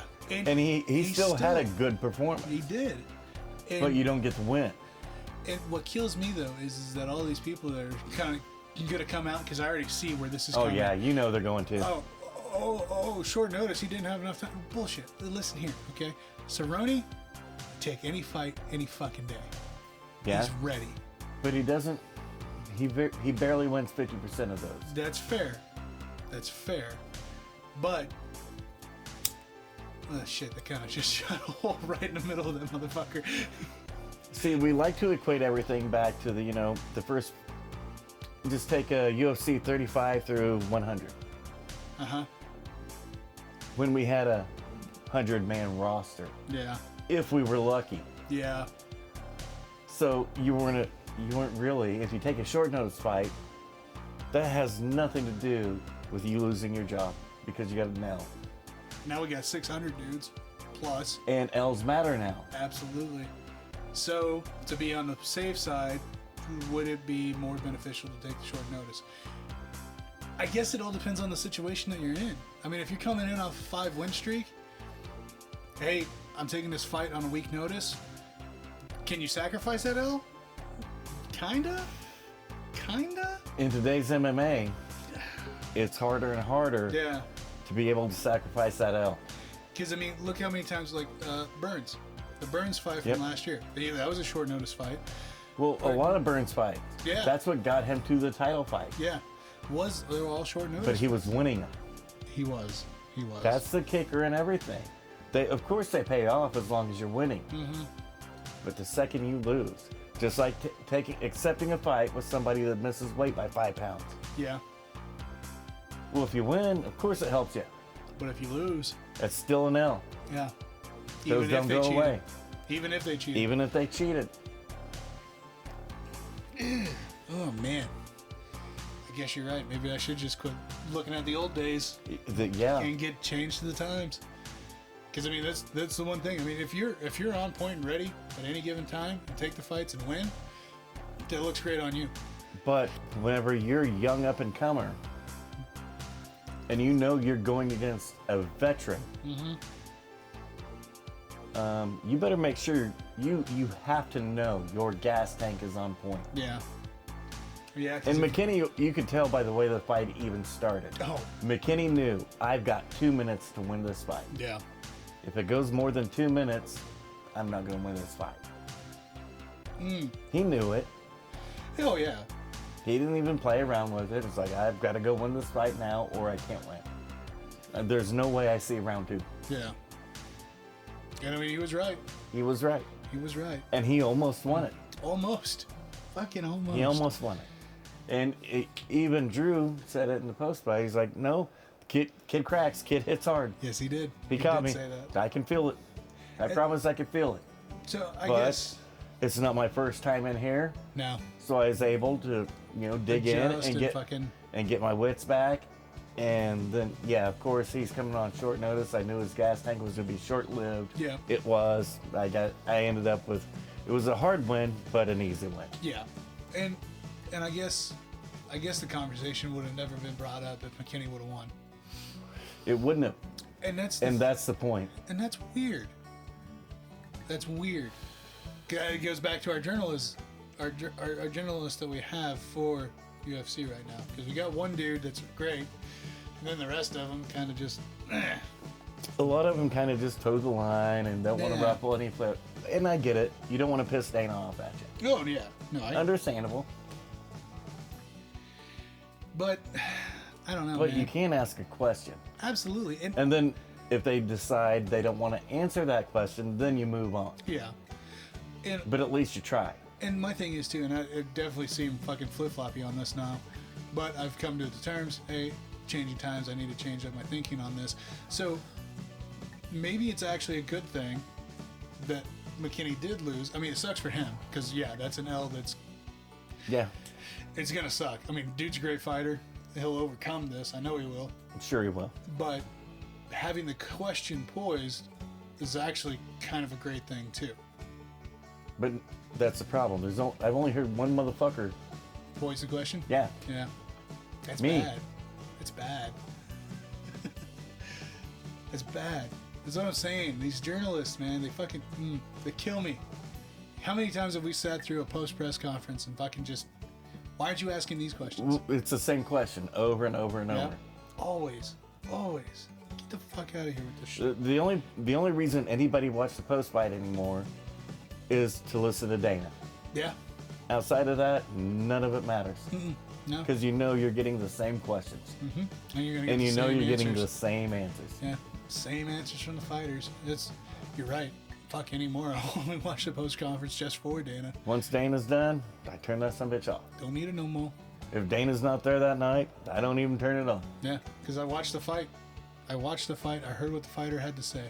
The call outs are the best thing. If they don't call them out, then I'll figure it out later. And this isn't UFC 50. We don't react to call-outs anymore. Nope. Remember, guys, we don't make fights the night of the fight. Nope. We used to. Yep. And everybody remembers that. Yeah, and that's why everybody fucking clings to it like They crazy. cling to it, but everybody knows by now we don't do it. Yep. Doesn't matter how many times you Dana's ask. got to tell them every fucking time. We don't make fights the night of the fight. Yeah, come on now. All right, moving on. Light heavyweight. We had Khalil Roundtree Jr. going up against Carl Roberson. Roundtree with fucking KO. 25 seconds in of round 2. We both picked Khalil. I took Roundtree. No, yeah, we both took Roundtree. Round 1, I had it even. I had it 10-10. Yeah. I had it a draw. Yeah. That was a dead nut even fight. Yeah. I don't know what the hell they did to Khalil in between rounds. Pissed. And when I was talking to my buddy at work about it, Jake at work about it, he thought it was an uppercut and a headshot. I was like, no. It was the body kick. Yeah. The body kick started all that shit. Yeah. Anytime he hit him in the head was completely irrelevant. Yeah. It was a body kick. And they were nasty. And I wrote down Roundtree 10-10 round 1. Nasty in 30 seconds of round 2. Yeah. No, That's what I had written down. Nasty. just nastiness. I don't know what Roberson said to him walking away at the end of round one. Man, he might want fire. He might not want to say that anymore. Fucking stoke that son of a bitch, flaming hot. Those body kicks from round 3 and round 2 at the beginning were just nastiness. Yeah. They were horrific. Yeah, that was that fight. Don't let Clue kick you. All right, moving on to featherweight. I think we've got three. Okay, yeah, three more fights. So at featherweight, we had Sadiq Yusuf going up against Alex Caceres. No. Caceres, thank you. And Bruce Leroy. I took Bruce Leroy. Yeah. And I had this one scored, and pisses me off a little bit because I had it scored for Sadiq. Yeah. A close fight. Oh yeah. But I mean, solid win for Sadiq. Really not going to argue. It wasn't impressive. It wasn't over the top, but it was a close fight every round. Yeah. Sadiq won that fight. Well, and my thing too was Sadiq because Sadiq came off of a loss. Yeah. And he kind of looked like it. He wasn't the normal Sadiq. No, he wasn't going full forward and fucking just putting all that pressure on that he usually does. And so Sadiq outsmarted me because I'm like, I saw Sadiq fight quite a bit. Yep. I know him. Yep. And Alex can catch him. Yep. Nope. Alex could not. Not this time. Sadiq was just better than Alex that night. Great game plan. He stuck to it. He followed it. And he got a close win. But a good win. And if you look at the strikes. Pretty even. Yeah, but look at the head strikes. Oh, yeah. So Alex was headhunting, not Sadiq. Yep. Sadiq had more strikes landed to the legs than he did the head and body combined. Yep. Who would have thunk? I mean, I'm just saying. One of the best Sam Elliott quotes out there. Take out their legs, they can't stand to fight you. Hey. God, just saying. Little Road house. Roadhouse. Road. Limit. Yeah. Squirrel. Co-main event. Co-main and bantamweight. Marlon Moraes going up against Song Yadong. I told you. Yadong and fucking round Yadong one. all day long. Told you. Yeah, I took Yadong too. Of course you did. Yeah, that fight wasn't close. No, not by any fucking means. You can put any of Marlon's numbers up there you want. They're irrelevant. They don't matter. Completely.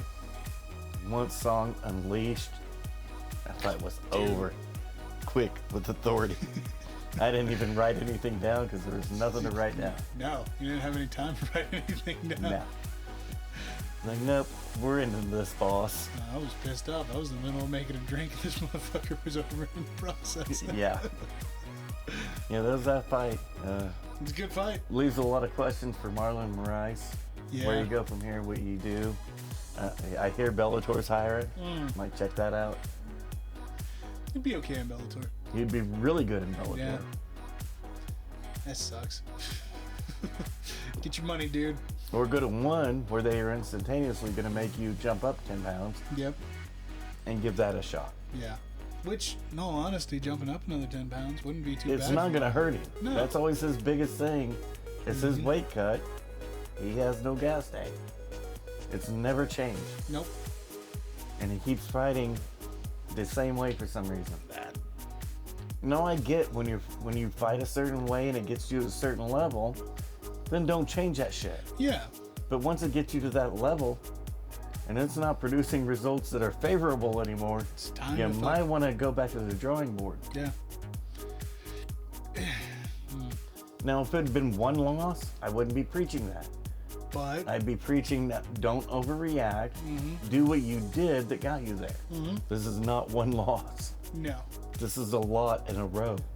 Yeah, I think it's 4 in a row now.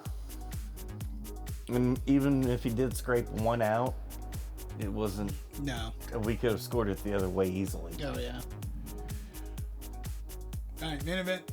I said I wasn't going to do this last week, so I'm going to do it this week. Thiago Santos. Attaboy. There you go. Magomed Ankalaev. Unanimous decision for Ankalaev. Yeah. Yeah, no. I mean, there's no arguing with it. Like, the scores. This fight, as far as this whole card was really good until we get to the main event. Mm-hmm. And what sucked was we saw Thiago Santos one time in 5 rounds. Round 3. And he looked really good, just like Thiago Santos looks. Yeah. But 1, 2, 4, and 5, he looked like this new dude that sucks. Yeah. It was really weird. Because honestly, after that come out on round 3, I was like, oh, hey, another comeback. Gonna get another one. Nope, he just quit. And then, As fast as he started, he quit just as fast. yeah. And shelled back up. I don't get it. It makes 0 sense to me, but I think it's clearly time to get Thiago off of main eventing. Off of co-main eventing. Maybe headline the prelim. Maybe. I don't know. Open up the main card. I'll give him. I don't know about that. Is that really how you want to open your main card? It makes everything else look good. But you generally want some excitement Yeah, this is true. to promote those other fights, keep Fair. people interested. Fair enough. That shit ain't gonna keep anybody interested. Yeah, but I mean, if he's headlining the prelim, are you really going to switch over after that? It's like, Well, somebody's changing the channel somewhere. regardless. And I get Magomed. Hey, 8 in a row, title shot.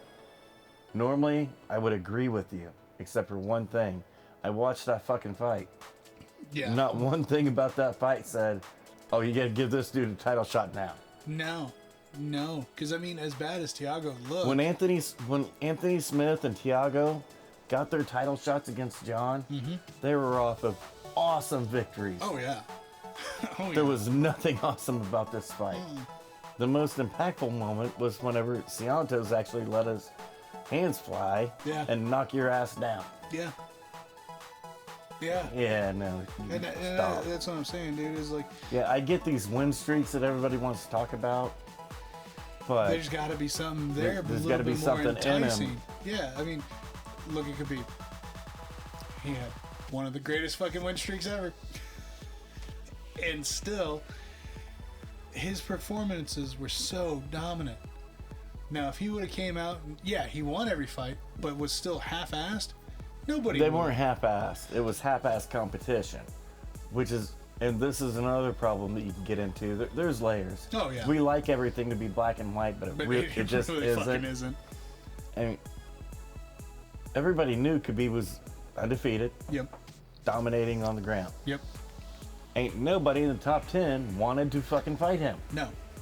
That's what took him so long to get a title shot. They didn't want to risk their fucking ranking to change. No, because they knew that if they fought him, they weren't getting a title shot. Yep. Goes back to the Tony Ferguson RDA battle. Yeah. RDA was the fucking champion. Yep. RDA had losses. Ferguson was on an 11-fight win streak, no title shots. Yeah. Whose fights were better? Well, probably the dude that hadn't lost. Yeah. Khabib actually beat RDA. RDA got a title shot before Khabib. Yep. Nobody wanted to fight Tony and Khabib. No.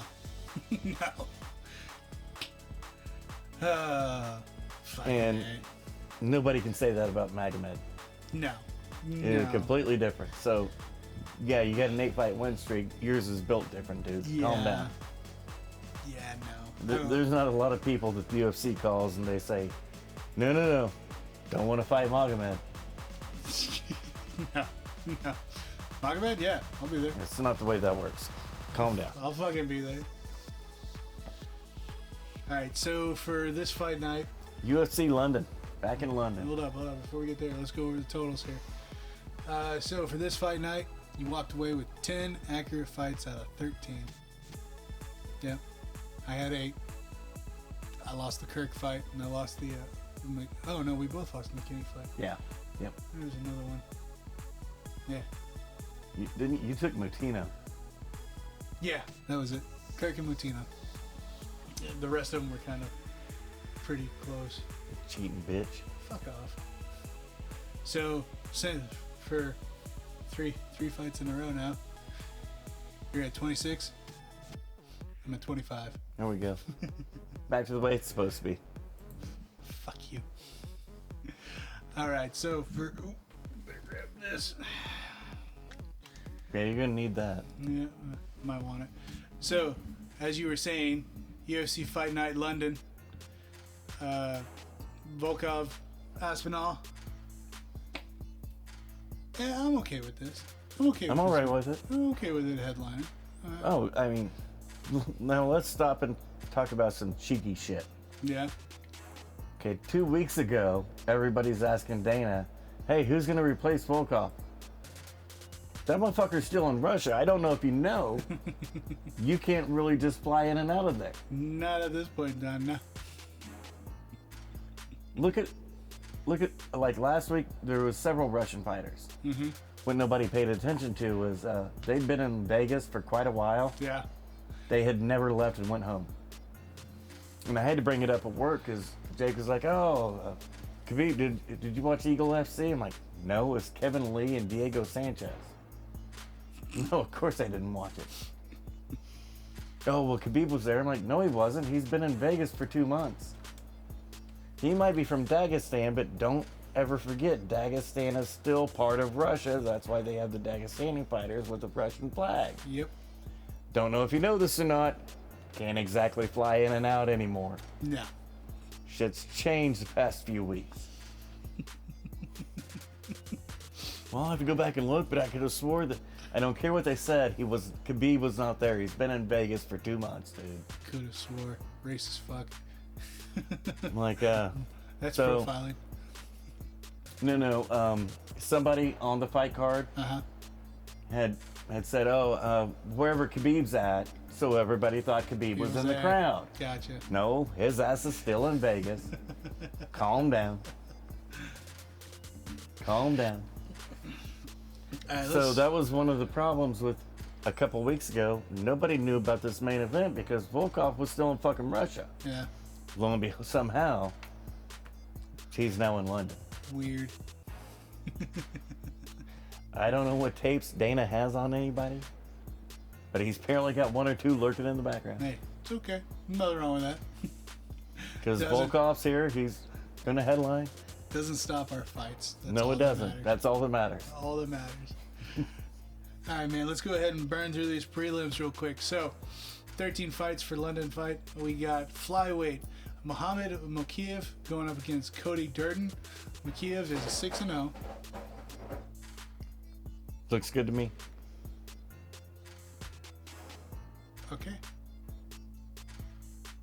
Okay. So, Mohamed's 6-0, whereas Cody Durden's 12-3-1. Yeah. Vegas has got Mohamed at a 360 favorite. Yeah. 280 underdog for Durden. I'm going to take Durden on this one. Fucking asshole. That's exactly who I'm rolling with. I don't care about the Vegas line. It's the same thing that we see all the fucking time. Hey, 6-0. Now, don't get me wrong. 6-0 and debuting in UFC. He's there for a reason. That's fine, but you need to pay attention to Cody too. Yep.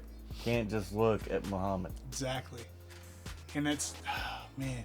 And Durden's a good fighter. Well, 12-3-1's not too bad. We're all up on McKinney, who's 12-4. Right. And toss that out there. This is a great fight. All right. So next fight at bantamweight, we got Nathaniel Wood going up against Vince Morales. Wood's 17-5, whereas Morales is 11-5. 310 for Wood, 250 underdog for Morales. Here. I'm gonna take Wood. I'm actually gonna go with the Vegas favorite. All right. Well, keep some diversity here. I'm gonna go ahead and take Morales on this one. No justification. That's not a bad pick. He can absolutely win this fight. Yeah. Regardless of what that line says. What that line says. I mean, that's a pretty big line for. Not what she said. Speaking of what she said, women's strawweight, we got Corey McKenna going up against Elise Reed. McKenna's a 6-1 fighter, whereas Reed is a 4-1. McKenna's got the 260 favorite. Yeah.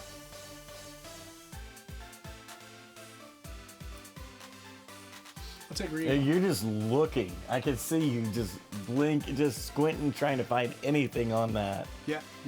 That would give you, since I didn't pick first. No, that's fine. I'm going to take Reed because of the reach advantage. Really? It's a 5-inch reach advantage. I don't know if you know or nothing, but 5 inches can get a baby. As a matter of fact, taking Corey McKenna.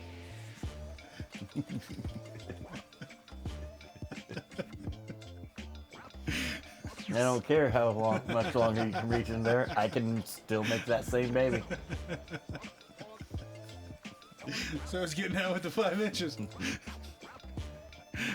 You got any breakdowns on this one quick? Timur and Jack Shore? No, I was actually talking about the Corey and Elise fight before we move on to... Oh, you wanted to move on? There's a reach advantage, but whenever you got shorter fighters to begin with, it's kind of negated a bit because you're already lower centered. Okay. As opposed to whenever you're taller. Yeah. Like Gastelum and Adesanya, where Gastelum's already shorter. Yeah.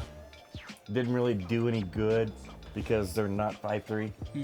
You're already 6 foot. Yeah. 6'6". 6'7". Yeah. Whatever. So once you hit a certain level, the reach advantage just kind of negates. I get what you're saying. All right, moving on to bantamweight, we have Jack Shore going up against Timur Valiev. Timur Valiev. Valiev is a 120 favorite in this fight. He's 18-2, whereas Shore is 15-0. And a close fight on the line too, as it should be. All right, I'll take the dog on the undefeated. Well, I'm taking Jack Shore too all day long. Yeah, we're on the same boat. All right, next fight. They're going with Valiev's. He's got some pretty good striking, of course, with dominant wrestling. Jack Shore's really tough, really nasty, really mean, with some hard, crisp striking. Okay. All right, moving on to light heavyweight, we got Nikita Another Krylov great fight. Going up against Paul Craig. Krylov is 27-8. Craig is 15-4-1. Krylov's got the favorite on this, 190, whereas Craig is 160 dog. Yeah, this fight can absolutely go either way. I mean, definitely I could even see this line, and I would actually probably prefer it be a little bit closer. Yeah. Krylov's got the more technical striking, where Craig's not quite as technical, but maybe has a little bit more power. So it's kind of almost fucking the striking's kind of a wash to me, and I'm going to go with Craig, and the reason I'm going with Craig is because of the ground game. I gotcha. Craig's actually pretty solid if he can get to the ground. He's better on the ground than what people give him credit for. All right. And they're both big dudes. Fuck yeah, they are. All right, at heavyweight. Who did you take? I took Krylov. Okay. Yeah, I said that before your spiel, but that's cool. Okay. So next fight at heavyweight, we got Shamil. Oh, fuck off. Abracadabra. You know what? Please correct me because Abdurakhimov. Holy fuck. Okay, Abracadabra. Abracadabra. There you go. Even better. Going up against Sergey Pavlovich. Pavlovich is sitting at heavyweight, by the way. Yeah, heavyweight. So Sergey is sitting at a 310 favorite, whereas Shamil is a 250 underdog.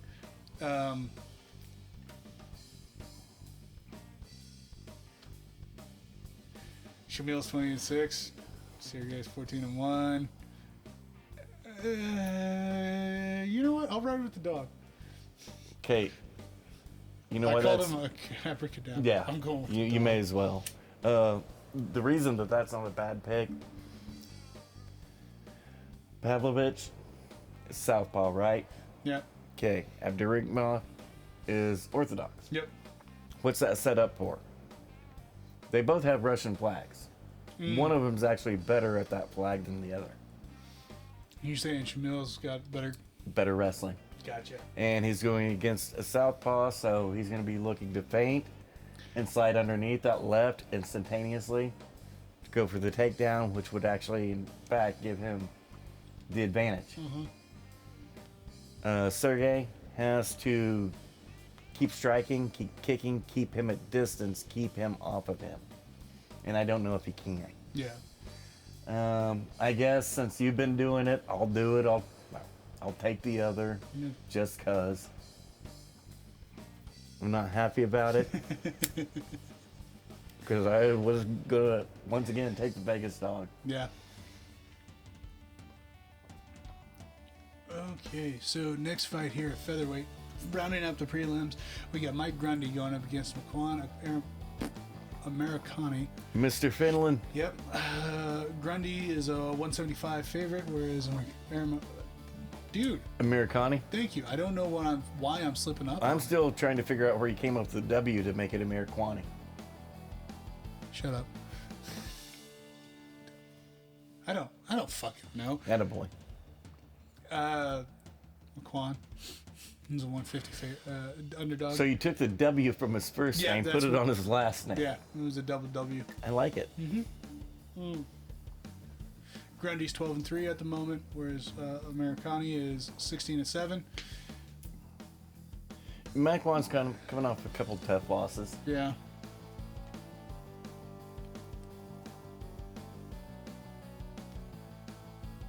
You want me to go? Do you want to go?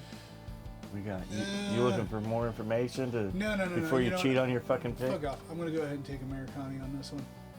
Okay, I got Grundy. You got Grundy? Yeah,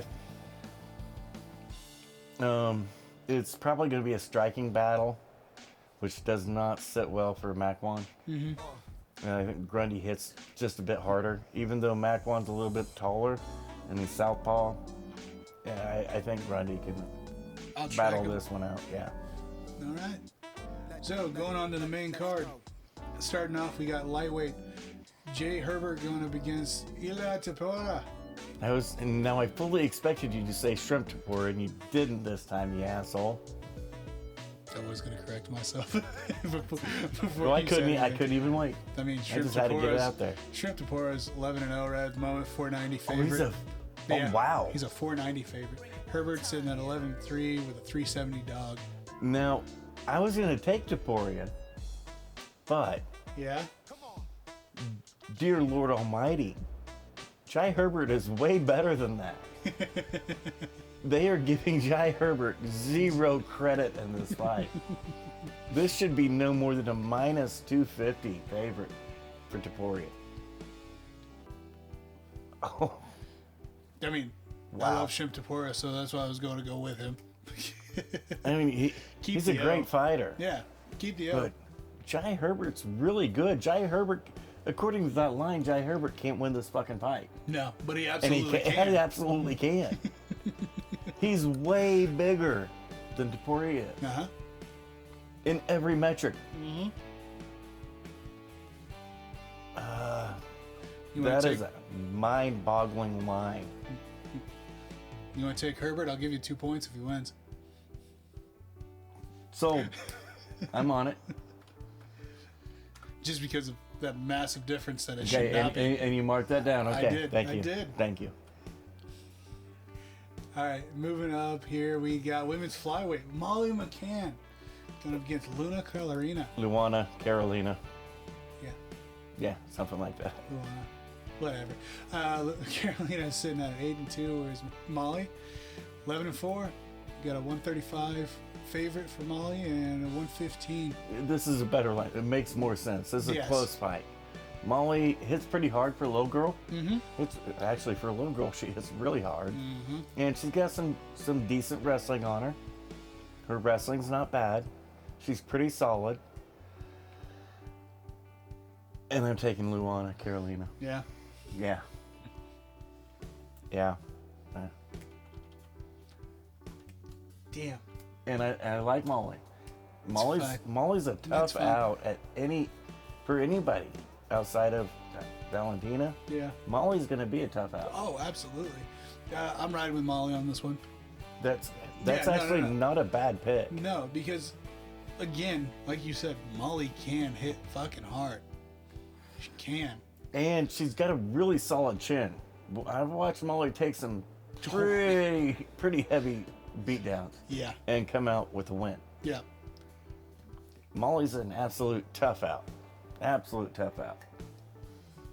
All right, moving on to welterweight. We got Gunnar Nelson going up against Takashi Sato. Sato sitting at 16-4. Sato. Nelson sitting at 17-5-1. Nelson's the fucking 450 favorite on this, whereas Takashi's sitting at a 350 dog. I don't like that line. I hate that line. Yeah, Takashi is way better than that. And Gunnar's coming off of a couple tough losses. Yeah, that's fucking ridiculous. You know, I'm taking Takashi. Like, I'm picking Gunnar because I love Gunnar, but he's literally coming off of when I say tough losses, they were actually kind of bad losses. Yeah.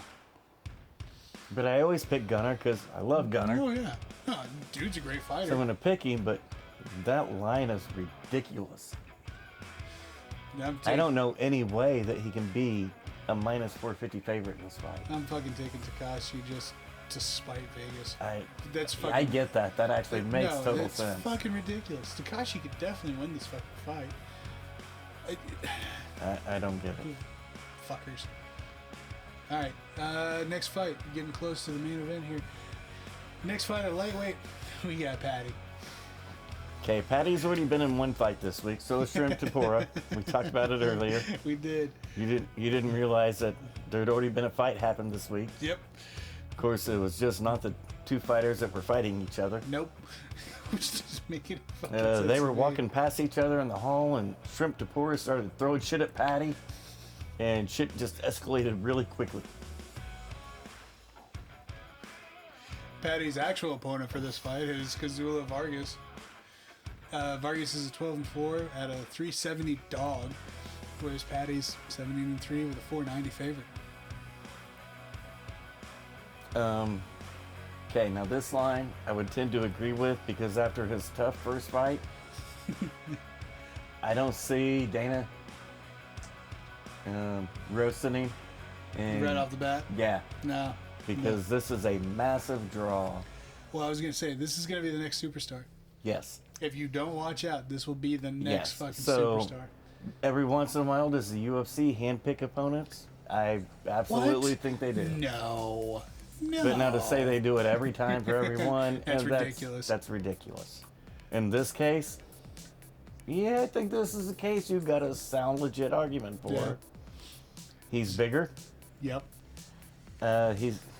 He's got a country behind him. Yeah. Kazula got a country behind him. You ever heard of Kazula before? No. Okay. That means no, he doesn't. No. Okay. No. No. So, okay, we're both in agreement on Patty for this one. Yeah, I think it's a... Yeah, that line I'm not so distraught about. All right, coming up against co-main. This fucking co-main. Co-main, a featherweight. We got Arnold Allen at 17-1 going up against fucking damn... The Hangman, baby. Hangman Back Hook. again. 21-11. Yeah, we get that. But it's the fucking Hangman. And if you go back and look at his list of opponents to get to 21-11. Fuck off. It's unreal. The dude should not be 21-11. Yeah. No, I'm taking Arnold Allen. Oh, you're actually taking Arnold? This is a tough ass fight. And this fight line should actually be probably a minus 110 to a minus 110. Yeah. No, it's this a complete is a great fight. So there's so many fights on this card that are so good. They're so lit. And the beauty of this card is it's in London. Mm-hmm. So you know it's not going to be an American card where there's an announcer and 3 judges, a referee, the ring girls, and 2 fans in the front row. No. This sumbitch is sold out. It's going to be lit, rocking from the first fight to the last fight. Oh, fuck yeah. The atmosphere in that motherfucker is going to be off And by charts. the time Arnold Allen walks out, it's going to be lit. Yeah. I got the Hangman. That's not a bad pick. I like either pick in this fight. I mean, yeah, we've seen Hangman come off a tough losses. Yeah. Dustin Poirier. Who's he? Yeah, Is he any good? He's a chump. Yeah. He's a chump. I'm like, just calm down on his 11 losses. Right?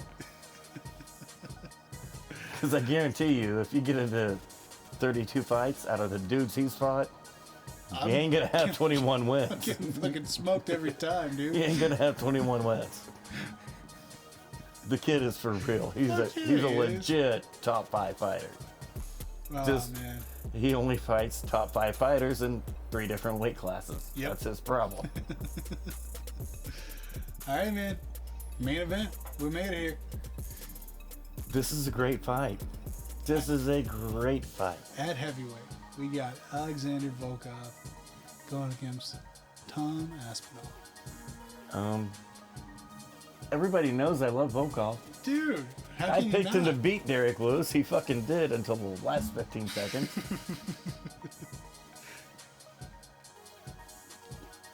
He's a badass. He's big. His striking is on point, and his leg kicks are nasty. I'm waiting for the other shoe to drop. The other shoe is Tom Aspinall. He's legit. He's for fucking real. Yes, he is. And this is a very close line, even by Vegas. Oh, yeah. I mean, Aspinall's got the 130 favorite, whereas Volkov's got the 110 dog. But Coming back at a 110? dude, That's close. come on. Yeah. No. It's everything but a pick 'em fight, and I'm picking Aspinall. Motherfucker. Okay, Volkov is much more technical in his striking. I get And he that. does a great job at keeping range and keeping his distance. Yeah. Aspinall is a brawling motherfucker. Doesn't have real technical striking. It's really hard, though. Mm-hmm. I picked Volkov versus Lewis. Volkov won the fight till the last 15 seconds. Why? Fucking Derek Dylan hits hard. hits fucking hard. That's why I was going to pick Aspinall. Damn it. Hey, you learned something. You know what? Fuck you, I don't care. Only took 10 years, but you learned something. Oh, man. All right. Shit. That's Aspinall across the board. Yeah, I like it. I do too. And Aspinall, if he gets into a bad situation where he does get hurt, he can get a takedown to help, Kinda, tide it over, Yeah. slow it down, regain his bearings. Yeah. And There we go. yeah, it's gonna be a good fight. Well- they're always good fights. But they are. I mean, Out of 52 fight cards last year, we had one bad fight card. and that was the Tate fight. It was the last card of the year. We had one stinker out of 52 cards. Yeah. Now, used to, out of 25 cards, we might have 5 good ones. Yeah. But I mean, when we touched base on it earlier, the roster being so fucking stacked as it is, well, there is great. You've got to go. You've got to be good. chances to avoid a bad fight because everybody knows. Oh shit! I'm on the line. Well, yeah, and it's like, I mean, I'm looking past this card. Don't really care about it. I'm going to enjoy it, Oh, absolutely. but I'm looking forward to the fucking pay-per-view. Mm-hmm. Which I'm not even looking forward to the. I already know how the main event and co-main event's gonna go. Yeah. We've already saw those fights. We know the winners. Oh. I'm looking at the only fight that matters: Hamzat versus Burns. Period. God, that's gonna be a good fight too. No, it's not. It's gonna be a nice clinic. No, it's Fuck not. off. What? No, it's gonna be mind-boggling. Yeah. And it's not, we got all these asshats bitching about their pay. What you think Hamzat got signed to a bigger contract than you? 10 fights into your career? No, you in fact make more money per fight than he does. Yep. But you know what else he did out of his first 4 fights? He made an extra $200,000. You know how? Well, he got a performance bonus every fight. Every fight. Just try it. Well, we can't do that because we'll probably lose. Then shut up. What are you bitching about? If you fought a better way, had a bigger following, you would be getting more money. It's actually on you. What are you looking at? Sorry, stupid shit that can wait. No. Yeah, I mean, Now, is anybody questioning what's going to happen in not Burns, but Aljo and Peter Yan too? Jan's gonna fucking take his head off. Kind of like the first fight. Off the mat this time. Kind of like the first fight. That fight wasn't even fucking close. No, it wasn't close. Who actually thinks Volkanovski's going to lose to number 6 ranked Korean Zombie? Do I think that's gonna happen? No. Would I love to see it? Absolutely. Okay, how did Ortega get his title shot? He walked out and knocked out the Zombie. Yeah. No, that was a fucking great fight. How did Ortega versus Volkanovski look? That was bad. What's everybody so excited about that motherfucker for? No. You already know how those two fights are going. The only fight on that pay-per-view that matters is Hamzat. Yeah, it really is. Burns is ranked number 2. Yeah. Oh, yeah. And if Hamzat shit shows Burns, that's his title. Absolutely. It's Hamzat and Kamaru. That's what everybody's wanting to see. Oh, yeah. That's gonna be...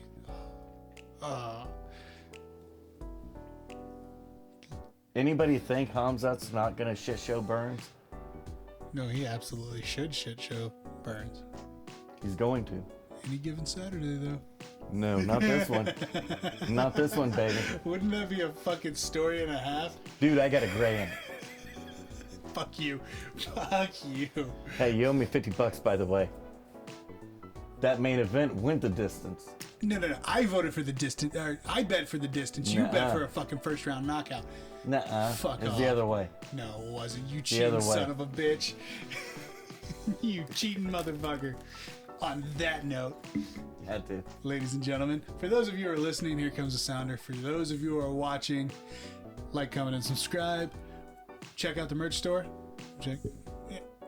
Find a shirt that actually Fat fits boy you. friendly. Hey, fat boy friendly. And that's actually like really nice material. Not tight. Yeah. Gives you some room. Yep. Yeah. There And the print, I was worried because a lot of these places Suspect. when they do direct printing or printing on demand, I get worried about that because it's vinyl, it's gonna fucking come off in the wash. I've had this shirt for 3 weeks now.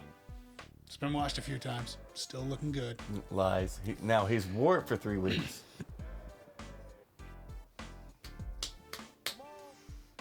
They ain't got no washing machines out in the woods, man. I don't know what to fucking tell you.